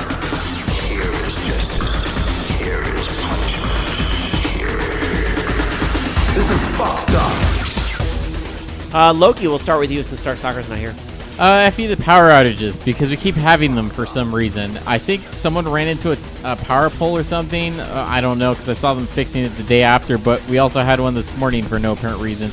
And the thing it sucks is it shuts off, the lights and the fans during the night, that my son uses to keep himself asleep because he likes white noise, and then everybody's up, instead of us being able to sleep through the night. So that kind of sucks. I wish they would just fix that shit. Oh, and their ever helpful phone call, which I don't even know how the hell they have my number anyways, but they called me like an hour after the power outage was done. And they're like, there's been a power outage. I'm like, no fucking shit. Really? That was all the things turning off? Was that what that was? I thought it was a ghost. I mean, seriously, thank you, Smud, for fucking calling me and telling me there was a fucking power outage. Like, I couldn't fucking figure that out. I want to give an FU to Destiny for not giving me better loot, because I'd really like to level up past level 21. So, FU, you crap loot system. Let's see, I guess my other FU of the week goes to just being, like, really busy and tired. I mean, it's a good busy, I can't complain, but I'm probably spreading myself too thin again. But, yeah, there you go. Now, real quick about Destiny, if I played that, say, in the Xbox 360, would my character level up in, like, if I bought that on PlayStation 4? Or does that only work for PlayStation 3 to PlayStation 4? Only works, I believe, from 3 to 4. I do not believe it works the other way around, but check the Bungie forums just to see. Jonas, my friend, how about you? Big FU to the whiners of people on Facebook saying, oh, they're changing the name policy where people can put fake names. This is, by the way, in response to like the LGBT community who's actually like drag queens trying to protect themselves, and you're telling me that, and people are telling me that they have to put their real names.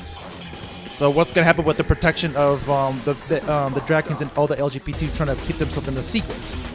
I'm not saying anything bad, but people not understanding the situation. Right. I use a fake name on Facebook, and it's because I have had situations where in my professional life, I've had people try to look me up online, and they have found things in my past that they then would bring up in the workplace, which is not appropriate. You know what I mean? Yeah. So I keep my life separate. So I have every right to do that. And what really pissed me off in that whole thing, and so F you to Mark Zuckerberg, because he said something where people who don't use their real name don't have integrity. Fuck you for that comment. Fuck you, because you obviously don't know what it's like to have a stalker. So exactly. Be seated.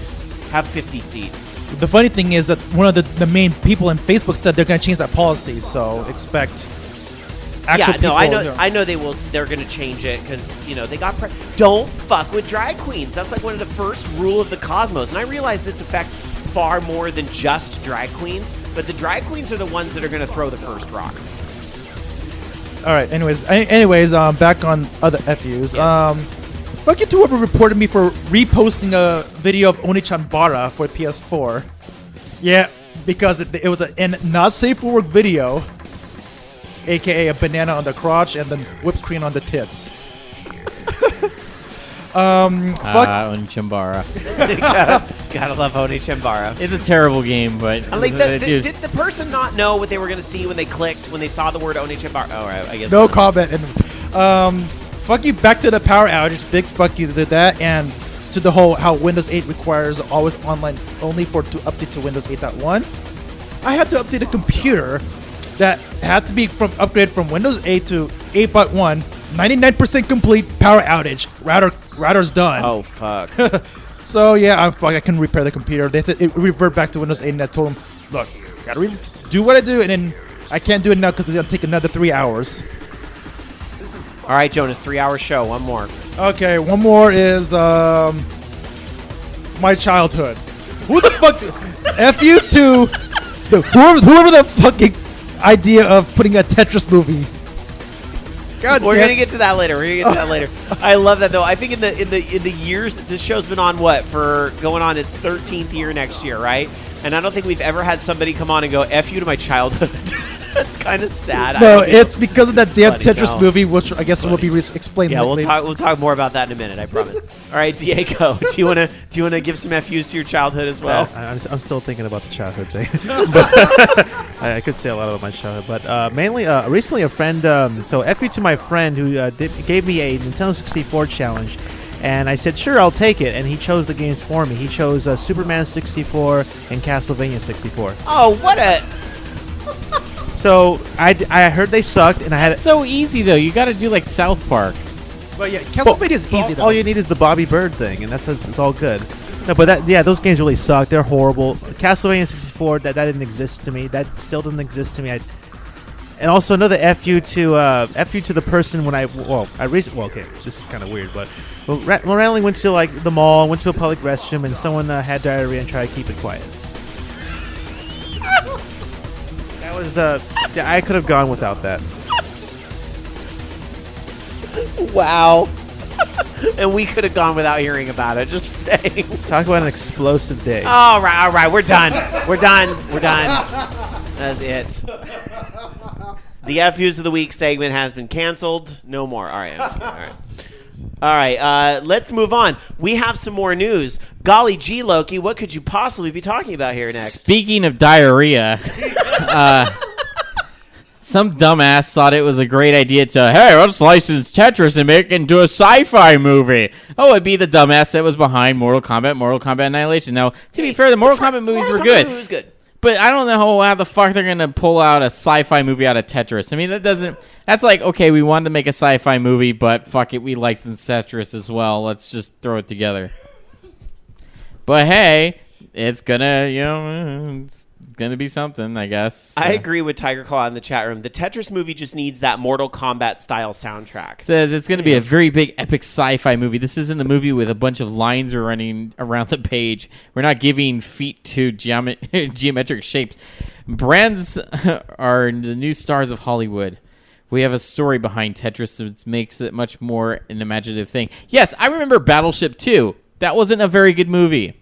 Okay, but if they don't have like KMFDM, are they still around? But if they don't have like KMFDM or some type of industrial band doing a remix of doon doon doon doon doon doon doon doon, if they don't have like the industrial Rob remix Zombie of that, doing yes, we need the Rob Zombie version of that. You know, in the heavy metal, that's what we need. Like during a big action scene. I just can't imagine Tetris the movie. I'm sorry, it's a puzzle game. You can't fucking make movies out of puzzle games. It doesn't fucking work.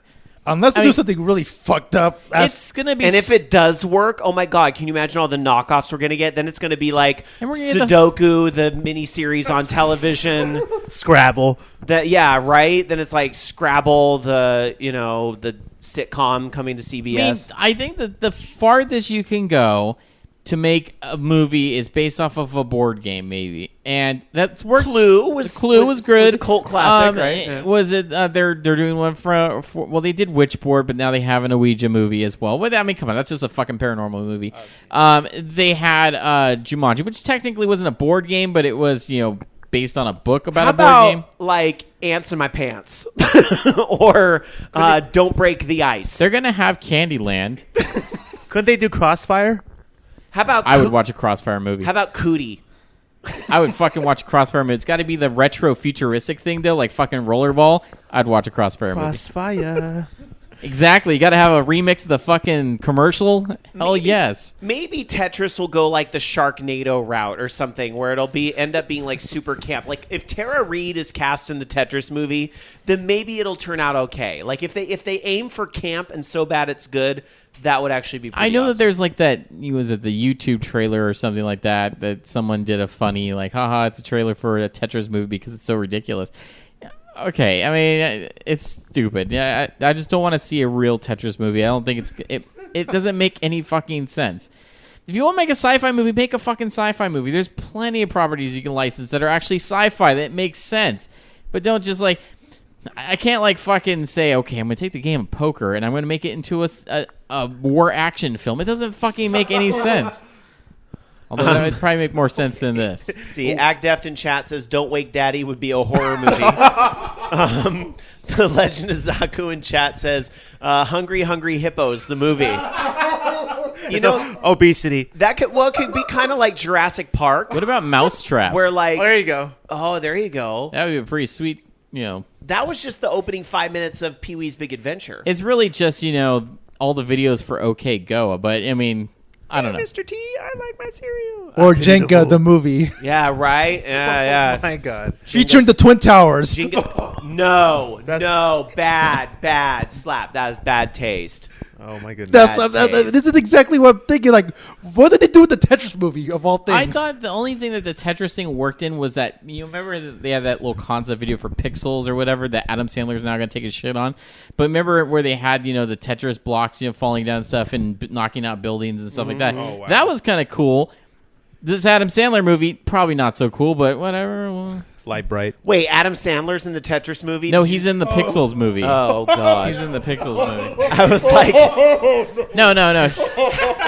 gee, how could the Tetris movie get any worse? No, he's in. Adam Sandler's in it. He's Wow, in it the got Pixels worse. movie, the Pixels movie, which is about all the like retro '80s things coming alive, all the arcade characters, and then also he's in Candyland, which is going to be terrible too. So. All right. Moving on. One more story here for you guys, and this is just kind of one of those. Isn't that interesting sort of stories? Well, a few weeks ago on the show, we talked about how there was a former Nintendo employee, Dan Adelman, and he left Nintendo. He used to be the guy that would work very closely with the indies to get them onto the Wii U eShop. And, he's responsible for some of these big titles coming over to the Wii U. And he actually left Nintendo. Well, he actually announced this week a game called Axiom Verge that he is working on. He's involved with the development of this game. It's a Metroid Castlevania-style action platformer, and it's being developed by Tom Happ, who is a Petroglyph Games employee who makes independent games. But here's the twist. The game is going to be exclusive to PlayStation. Oh, wow. I've actually played the game. Snap, girl! I actually played the game, actually. Oh? During E3. Oh, I didn't know it was there. They actually had a small demo. It actually looks really good. Yeah. I'm all for It that. feels like the more bloody, like, aliens or... I'm not sure of the Abadox. Sorry, the one with... Mm-hmm. It's more like Abadox and aliens mixed with Metroid. Yeah, it's going to be a PlayStation 4 and Vita, and there was also a Steam version that's in the works. And, Dan Adelman does say, quote, although I will always have a special place in my heart for Nintendo. Fuck those guys. No, he didn't say that. He said, in my heart for Nintendo, this game is solely focused on PlayStation, which surely you've got to kind of go, oh, really? But, gotta get a PS4 now. I was hoping there'd be a price reduction this year, but they've been selling too well. Yeah, they are. They really are. You probably won't see that. Pretty till hot. next Best year. bet is Very probably good. just to wait for some sort of bundle that you want. I mean, they have the Destiny one. Hopefully, they'll have some new bundles Or announced. wait for Microsoft to get desperate and cut the price of their console a little bit, assuming it doesn't do well this year. Just wait until Black Friday. Yeah, that too. I think isn't it Xbox sort of like starting to get a little bit of the peak only because they don't include the Kinect in the bundles? It's not like Xbox is not doing like awful, but I mean, Microsoft wants to be doing better than they are. That's for sure, and they don't like this fact that they're lagging behind Sony right now. So they're gonna probably, if Halo doesn't really move some consoles and so forth, they'll probably make a desperation move, and that could be slashing the price of the console, or maybe a redesign that would be cheaper parts. Who knows? This is not before Christmas. Not before Christmas. We're at everything that's coming for the holidays. You already know about at this point. They're not going to do anything then, but. Next year, you never know what bundles they'll sell, what games will be, put together, and so forth. So.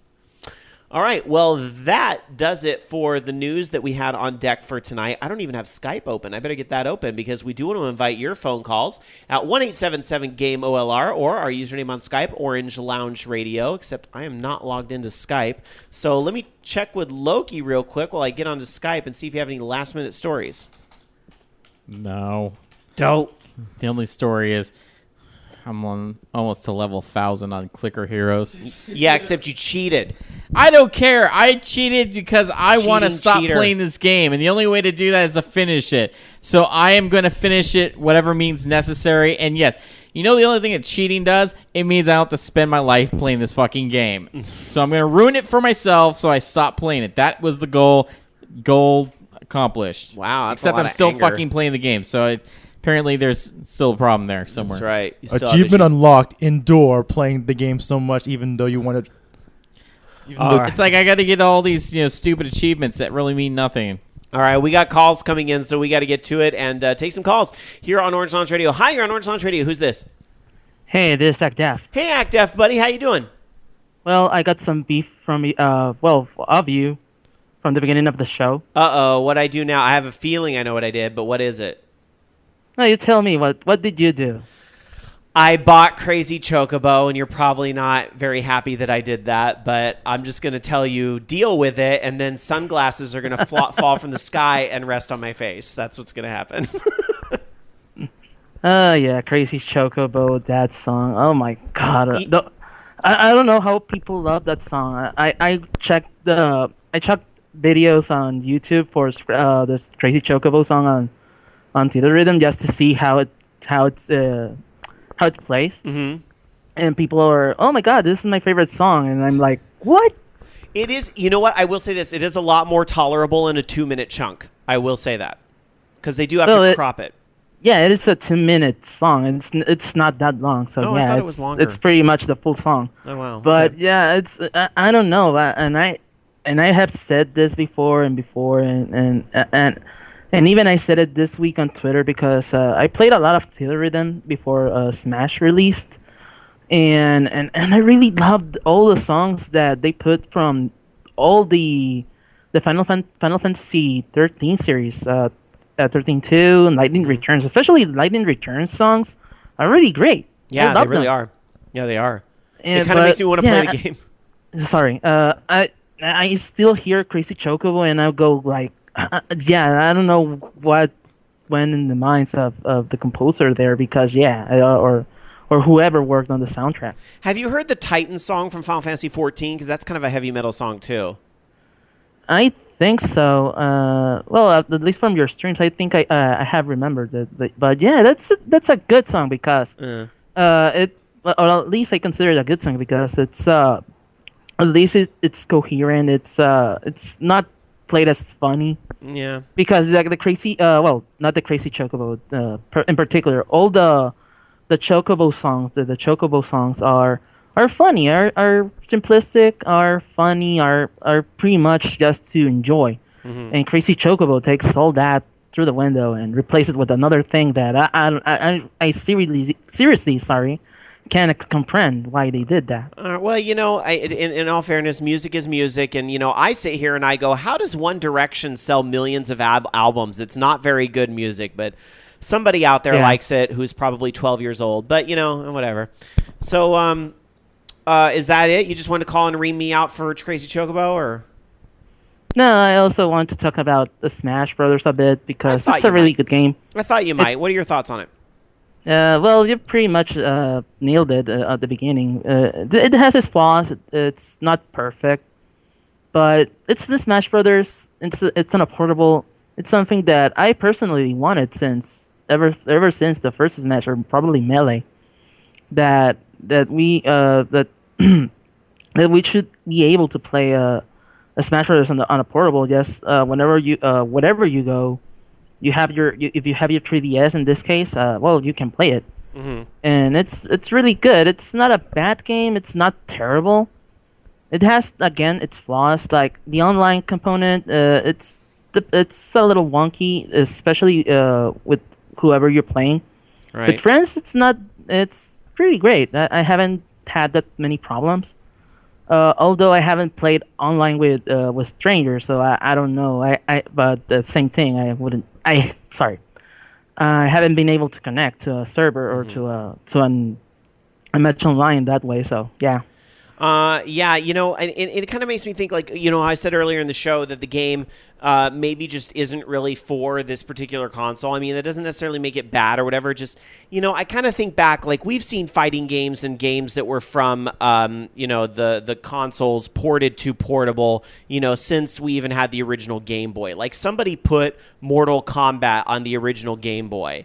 And it's not that it was necessarily bad per se, but it just really wasn't a game that was meant to be played on the Game Boy. And that's kind of how I feel about Smash. And I realize some of the hardcore fans are going to be like, no, Rob, you're wrong. This is a great thing because now we can play this whenever we want. We don't have to have the TV and set it all up. But I'm like, yeah, but you have to have 4 3DSs and 4 copies of the game. So, maybe at conventions that'll work, but I don't know. I just see it as the appetizer for the main course that's coming in the Wii U version. Oh yeah, definitely. Though it's curiously because most of the people that are mostly hardcore for Smash Brothers say that the 3DS it's really awful, and they're waiting for the Wii U version, especially because all the flaws that the 3DS has, probably the Wii U will fix them. Let's hope. So yeah, that's again, it's the portable component. If you can deal with the bad, the good stuff really shines. And something to just to finish this call Sure. before it gets too long, something that the other rhythm in Smash Brothers really does really great. It's the music player. Having a music player there, having all the songs, really great. Something that a lot of games should do. And even Theatrhythm will play the cutscenes as well with little movies for the songs that it's appropriate for, which is a great feature. So. Oh yeah, but especially the music player, because you can have the 3DS in sleep mode. You can close it and just hear the songs on your headphones. So yeah, that's awesome. All right, well, Act Deft, I'm going to go ahead and let you go, but thanks for the call. I appreciate it. Hey, thanks for having me. No problem. Take care, my friend. All right, let's see if we get another call in. 1-877-GAME-OLR, or our username on Skype is Orange Lounge Radio, if you want to give us a call. So we start to wind down for tonight's program. I'm heading over to Twitter to see if we have any Twitter topics that might have come in. I'm not sure we have anything, though. What's that? Oh, we have another call coming in. Thank you. Look at that. Diego's on it, telling me when to check the Skype. Hi, you're on Orange Lounge Radio. Who's this? Hi, this is Raging here. Hey, buddy. How you doing? Oh, pretty good. How are you? Good. What's on your mind? Just a really quick question. I thought I'd get your take on something. Sure. As you already know, we've been seeing a few more Final Fantasy games appearing on Steam recently. I think what was it, 3, 4, and 3, 4, 13. 7. Yeah, 3, 4, 7, 8, and they've announced 13 now. Yeah, and plus 11 and 14 are also on there as well. Yeah, of course, duh. Yeah. Now, that being said, what do you think the odds are that we'll see some of the other Final Fantasy games appear on Steam, such as, I know, Final Fantasy 9, Final Fantasy 10, 10-2, 12? The ones you're naming, maybe not so much, but I think the likely candidates, and this is probably going to kind of strike you as kind of okay. I would say 5 and 6 are very likely candidates, and the reason why I say that is because they've already done those Android versions, and all they did was convert those Android and iOS versions for 3 and 4. I see no reason why they won't do them for 5 and 6. However, I'm going to warn you, the outsourced sprite work in 5 and 6 is somewhat questionable.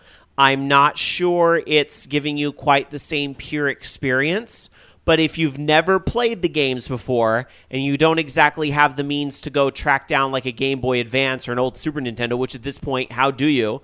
I would say at least it's better than nothing. So if those games do come out to Steam and you haven't experienced 5, or especially 6, Definitely. for God's sake, 6 is one of the best they've ever made. In my opinion, I like it. It's my favorite one. But I don't know if you played the Android one, it's just kind of... Android. It doesn't feel right. Oh, the little reboot one. Exactly, For, the little I think remake for the app games and stuff. Because the original sprites, I actually enjoyed the original stuff, and then when they tried to kind of bring it up to date, it didn't feel to have the same feeling as it did before. Yeah, it's something like the soul really gets kind of lost a little bit of the 6 game. is definitely in my heart the best one in my opinion. It's kind of like a fuck you old people, we're on for the new people kind of thing. Yeah, I don't know what the rationale was behind that, but that's where it stands with those games. But for better or for worse, with our opinion on that, I believe 5 and 6 are highly likely candidates. As far as 9 and 10 and those others, see, that's when we get tricky, because now the hardware gets trickier. And Final Fantasy 9 in particular never had a PC release. There's a big thing here where 7 and 8 were actually released on the PC in the late 90s and early 2000s. Yeah, as Square EA. Yeah. So those games were already out on the PC. So again, it was about adapting them. They never did put 9 on the PC for whatever reason. So they would have to make a conscious decision to do that now. I'm not sure that would happen. I think what's going to happen is where the iOS and Android goes, Steam's going to follow. But then, I would have never guessed that 13 was going to come out. 13 coming to Steam is kind of a huge surprise. So you know what?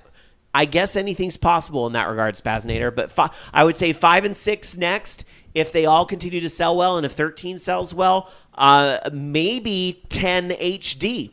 Because they already clearly know how to port over PS3 code to run on the PC. I would say 10 HD would be your likely candidate next. Yeah, I definitely hope that's the case because I loved 10. I beat it on the PlayStation 2 God knows how many times. So. Yeah, it's a good one. It's a good one. So great question, though. And I believe 13 is on Steam this week, right? Yeah. In fact, I got it pre-ordered. I'm just waiting for the game to unlock. So that's going to be nice to have the trilogy kind of all right there on the PC. I think that'll be a lot of fun. So, all right. Well, thanks for taking my calls. You're Definitely welcome. appreciate it. All right, take care, my friend. Night. All right, bye-bye. That was a good question there from Ragenator. 1-877-GAME-OLR, our username on Skype, Orange Lounge Radio. Looking at our chat room over at live.vognetwork.com and some of the thoughts they have. Alan Alchemy reminds us we got the little EMU emulator for the LED Chocobo minigame for 8. That's right, that is there. And Bob Coffey reminding us you can buy 9 on the PlayStation Store easy, and it works with the PS3, PSP, and Vita. We do have one more call coming in, so this will probably be it for tonight. Let's go to the phones. Hi, you're on Orange Lounge Radio. Who's this? Hey, what's up, guys? This is Kai Judo. Hey, Kai Judo. What's up, my friend? Not much. I'm gonna try to keep this real quick. No worries.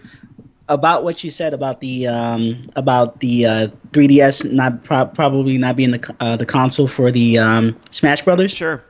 I disagree. That's fine. And mainly the main reason why I disagree is what I noticed about myself is I'm not a hardcore Smash Brothers fan.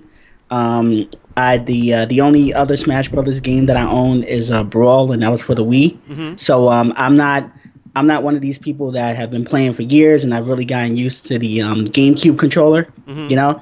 I don't come from that place. So when I played on the 3DS, I don't know what I'm missing. I don't know what's changed, and I'm able to adapt to the controls a lot better. Now I will agree that every now and then when I'm using the circle pad, I'll go to like maybe throw a punch, and I think that I'm punching in the right direction. I'll be punching somewhere else, and that kind of gets frustrating. But it's not something that happens all the time, and it really doesn't affect my gameplay. So I think that I think it's great to have it on the 3DS because I think that there may be a lot of little kids that are maybe like me, which is funny to say, but there's probably a lot of little kids that are like me who may have never played any of the other Smash Brothers games, and this would be like a great little entry point for them, and they could probably get used to it, the controls on the 3DS really quickly and learn to play the game there. I could remember being a little kid and trying to go to the arcade and trying to play Pac-Man on the big huge ass joystick and not being able to like reach the screen. But when I got my little tabletop Pac-Man,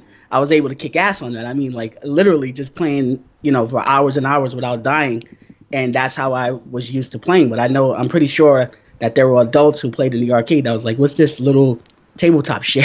And this isn't how you play. This isn't Pac-Man. That is a very, that's a really good comparison. That is a really fair point, I think, in that respect. Especially, I love that comparison with the tabletop Pac-Man, where like when you're a little kid, you don't care, it's Pac-Man. Whereas like an adult gamer probably looks at that and goes, "What is that cheap knockoff garbage?" Now, I don't think. Now, obviously, Smash Brothers is not knockoff garbage by any means. It is still a good game. Yeah. I just believe its biggest flaw is the system that it's on, which is why I'm really excited for the Wii U version. But you bring up a great point. There's going to be kids out there with like a 2DS even that like this is the way they're going to play the game because maybe their family just doesn't have a Wii U or the little kid can't exactly monopolize the TV with their game console. So this 2DS version is what they get. So hook them early. Mm-hmm. Yeah, exactly. And also about the porting issue, from what you had mentioned earlier about, how they had to take certain characters out and tweak a few things just so that it's able to be played on the 3DS. I feel that it's not really a direct port. It's more of like it's more customized for the 3DS, which I think is also a good thing. And one last question, I'll take this off the air, but how do you guys think that is going to play on the Wii U with that? I know that they have the GameCube controller that they're going to apply to it, but how do you feel that people are going to be able to play with that big ass Etch-a-Sketch controller? I think you know what? I know a lot of people. I know a lot of people rag on the gamepad, but it honestly doesn't bother me. Like when I'm holding it, and maybe it's just because I don't know. Maybe because I'm an older guy who's got big hands. Maybe like when I'm holding the gamepad, it's just not really an issue to me. But I don't think about I don't know why, but when I'm I hold my Xbox controller with two hands. So when I hold the Wii U controller with two hands, it really actually feels like a similar configuration. It's just my hands are further apart, but it doesn't feel weird or anything because I don't the way the tablet's weighted or whatever. Like it feels very natural. The Wii U controller is actually I think it's a great feel, and I know some people think like what, but that thing is huge, but it works. I don't know how to explain. And eventually, I think. Sorry, I didn't mean to cut you off. It eventually feels like it'll come down to preference, just like when it transferred over to the Wii when Brawl came out, and then now you have the nunchuck and everything, and people have their preference and seeing that big controller. Yeah. Actually, the way I look at it, I see it as like old school Game Gear if I think about it. But it's pretty much like towards that. It's just what their feel on it, and it's saying bringing back the old controllers, the GameCube controllers will bring back more feel to the old school stuff. But that's because that was their preference too, and that was just a demand. But I don't really see any difference to people getting used to the new controllers and such. But at least what is great about the Wii U version is that you get a choice, and you can even use what we're hearing your 3DS as the controller if you want for the Wii U version. So if you totally think I'm off base with what I'm saying and you enjoy the 3DS as a controller, then you're going to be able to use that with the Wii U version. So I think that's great that you're at least going to have those choices that you simply can't have on the 3DS, and that's just the limitation of a portable gaming system. Right, yeah. I agree with that. Yep. So thanks for taking my call. You are welcome. And great show as always, and have a good night. Quickly, favorite character in Smash? Gotta know. It has to be the Wii Fit trainer. I mean, I kicked ass today with that. Like, I haven't lost with her yet. Yeah. And Rob the Robot is pretty good, too. But I'm hearing a lot about the Wii Fit trainer. The Wii Fit trainer is one of my favorites as well. Like, the Wii Fit trainer is an awful lot of fun. What about the dog from Duck Hunt? I haven't unlocked him yet. Yeah, I unlocked him, but I haven't used him yet. But I don't know. It feels weird fighting the dog. As much as I hate that dog, it just feels weird to fight. He has a duck on his back, and it's just weird. It's a weird character. It looks like it should have been a Nintendo or something. Nintendo, there you go. That would have been something. All right, my friend. Thanks for the call. Appreciate it. All right.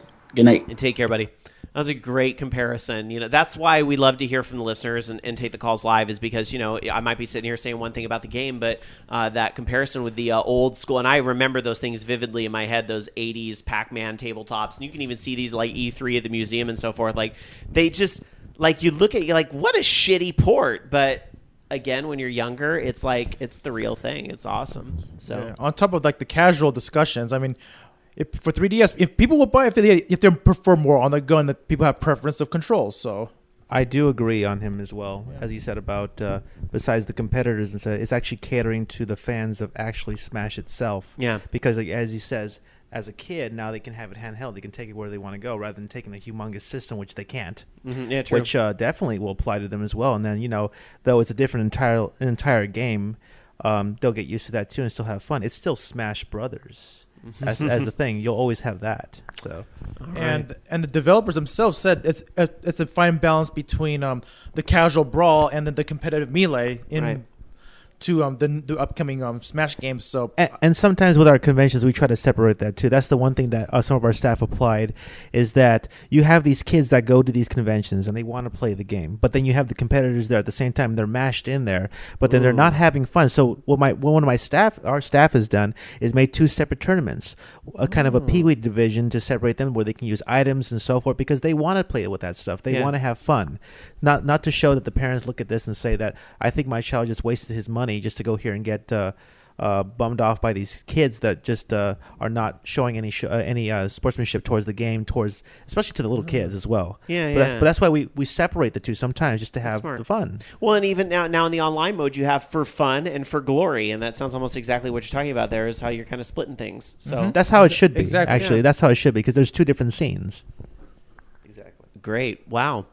Very cool to kind of hear how that plays into the tournament stuff that you guys do there. Let's see. Act Deft in chat says, why didn't I get asked that question about my favorite character? And because you would have picked Kirby.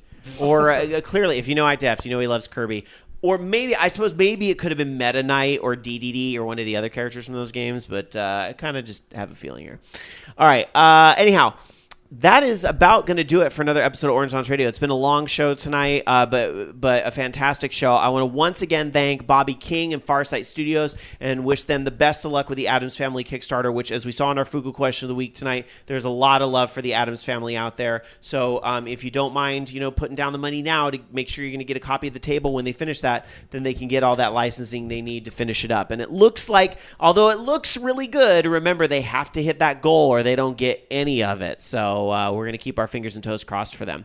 Dark Sarka, sadly, she's already left, but she will be back next week on the show. We already got her final thought earlier. But Diego, Jonas, thanks for being back again tonight. Always a pleasure. It's been fun having you guys kind of drop in over the past couple months, and it's good to hear what you guys are up to. Good luck with all the tournaments and having to work Smash 3DS into your rotation now. Looking forward to it on October the 10th. It's going to be pretty. It's already getting pretty hyped, and I'm looking fun. Definitely. That'll be a lot of fun. Final thoughts tonight. Jonas, I'll start with you. Your final thought.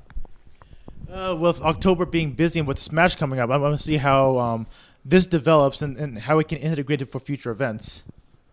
So, I'll be honest. Hopefully, with the upcoming Smash comes up, people can stop talking about too heavily. I mean, people can say Project M. I mean, don't get me wrong. It's a game for people who could cater to that, but I can't have that requested because we don't want to be in trouble with legal issues.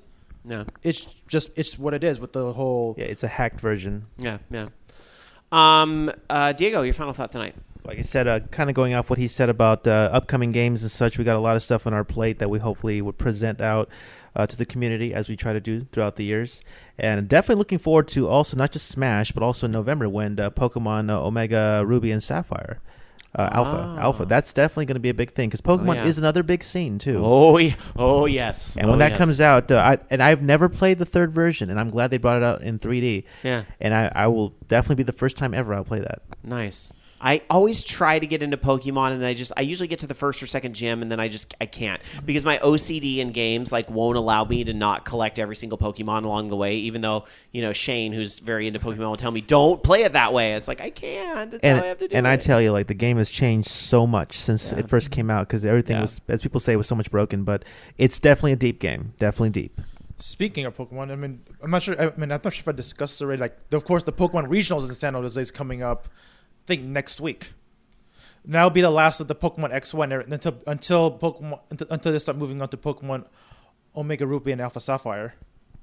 So that should be a fun series of tournaments going on for regionals. You guys are gonna be tournamented out by the time Christmas comes around. But I guess there's so many things to get in order. That's right. Well, thank you guys again for being here, and we'll see you. I'm sure next month or so at some point. Thank you for having us again. You're welcome. You're welcome anytime. It's always good to have the mixed perspectives, I think. And where would we be without you guys? Would we have gotten to topless marijuana, Rosalina, without you guys? I don't know. I forgot the order of how that all started. All right. Loki, my friend, your final thought tonight.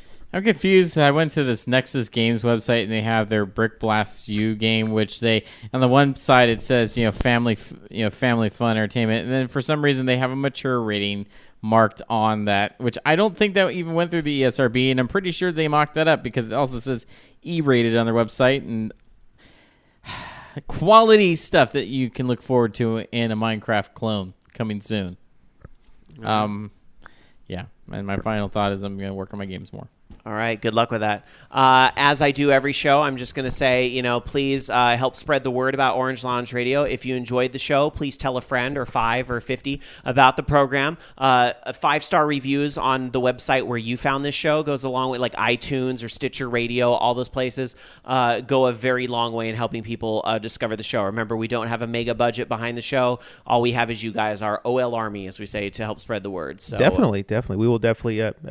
same one will be on October 10th. We'll definitely spread that out. Heck yes. Especially Thank you guys so much. For our next coming streams, definitely we'll give you a shout out. Awesome. And once again, we apologize for not bringing more people, but again, we're still working on that. That's all right. It's not that big of a space. So, I do still have a final thought I want to get out here, but I do want to. Well, let me give my final thought here. This was a little bit more of a personal note, and it's going to come off as a little bit random, but it's something kind of important. I want to make sure I mention. Because I've told the cast and the people this directly impacts about it, so now I can be a little more public with this. But as you guys know, I have, before I got to Orange Lounge Radio, I used to do another show, Understation Live, with Travis and Jessica, that was born of the Rocky Horror Picture Show community. And, cult movies and cult cinema, that's something I've done on and off since 1998. Whoa. And even until, these past few years, I've been working very closely with a local group, with the Sacramento Horror Film Fest, which is actually going on next weekend, which is why I can't go to your shindig, but that's going on next weekend. That whole thing keeps me very busy, but I kind of got to this point where it was like, all right, I'm doing more and more and more with broadcasting. I'm doing more and more with this. I've got too much on my plate. Something's got to give. So I actually have made a decision to end my 16-year career with the Rocky Horror Picture Show. So Halloween is going to be my farewell show as the director and as a regular performer. Oh, wow. So if you are in the Sacramento area and you need plans for Halloween, I encourage you to come on out because that's actually going to be my final show. So, which is, it's a little bit difficult personally, especially all the history and the fact that, like, wow, would I be here where I am with OLR if it wasn't for that? And I don't know. But the good thing about that is that this will allow me to continue to focus on broadcasting and this hobby and, doing more things like live stream and more things like YouTube and all of that and VOG and so forth. So, and that doesn't mean I still won't continue to support my friends over at the Sac Horror Film Fest and in the Rocky Horror community and cult cinema in general. I just have to support them in other ways now instead of necessarily getting on stage. So that's just what I wanted to get off my chest. So thank you guys very much for indulging me there. And I will say next week on the show, stay tuned because we have an awesome interview with Lunar Ray Games, as I talked about earlier in the show. Also, coming to the studio, I can't promise this because sometimes her schedule changes, but Princess Irene returning to the show next week. So she's going to be here in studio. We haven't had her in a long time. Jonas just like, what? So yeah, Princess Irene going to be here next week. And I believe JVMon is back from New York City here next week. So, next week's an action-packed show. So be here in 7 days to do it. I know Jonas is like, shit, I should have been here next week. but then we wouldn't have had you guys here this week. And, that's true. That's important. All right. So thank you guys very much. Have a wonderful week, and we will be back to do it again in 7 days. Thanks for your support of Orange Lounge Radio, guys. Good night. You've been listening to Orange Lounge Radio. Orange Lounge Radio is a production of OLR Studios. To join us for a live show, tune into VogNetwork.com Sunday nights at 6 p.m. Pacific, 9 p.m. Eastern. The views and opinions expressed in this program do not necessarily reflect those of the staff of Orange Lounge Radio or VOG Network, but they were all still true. See you next week.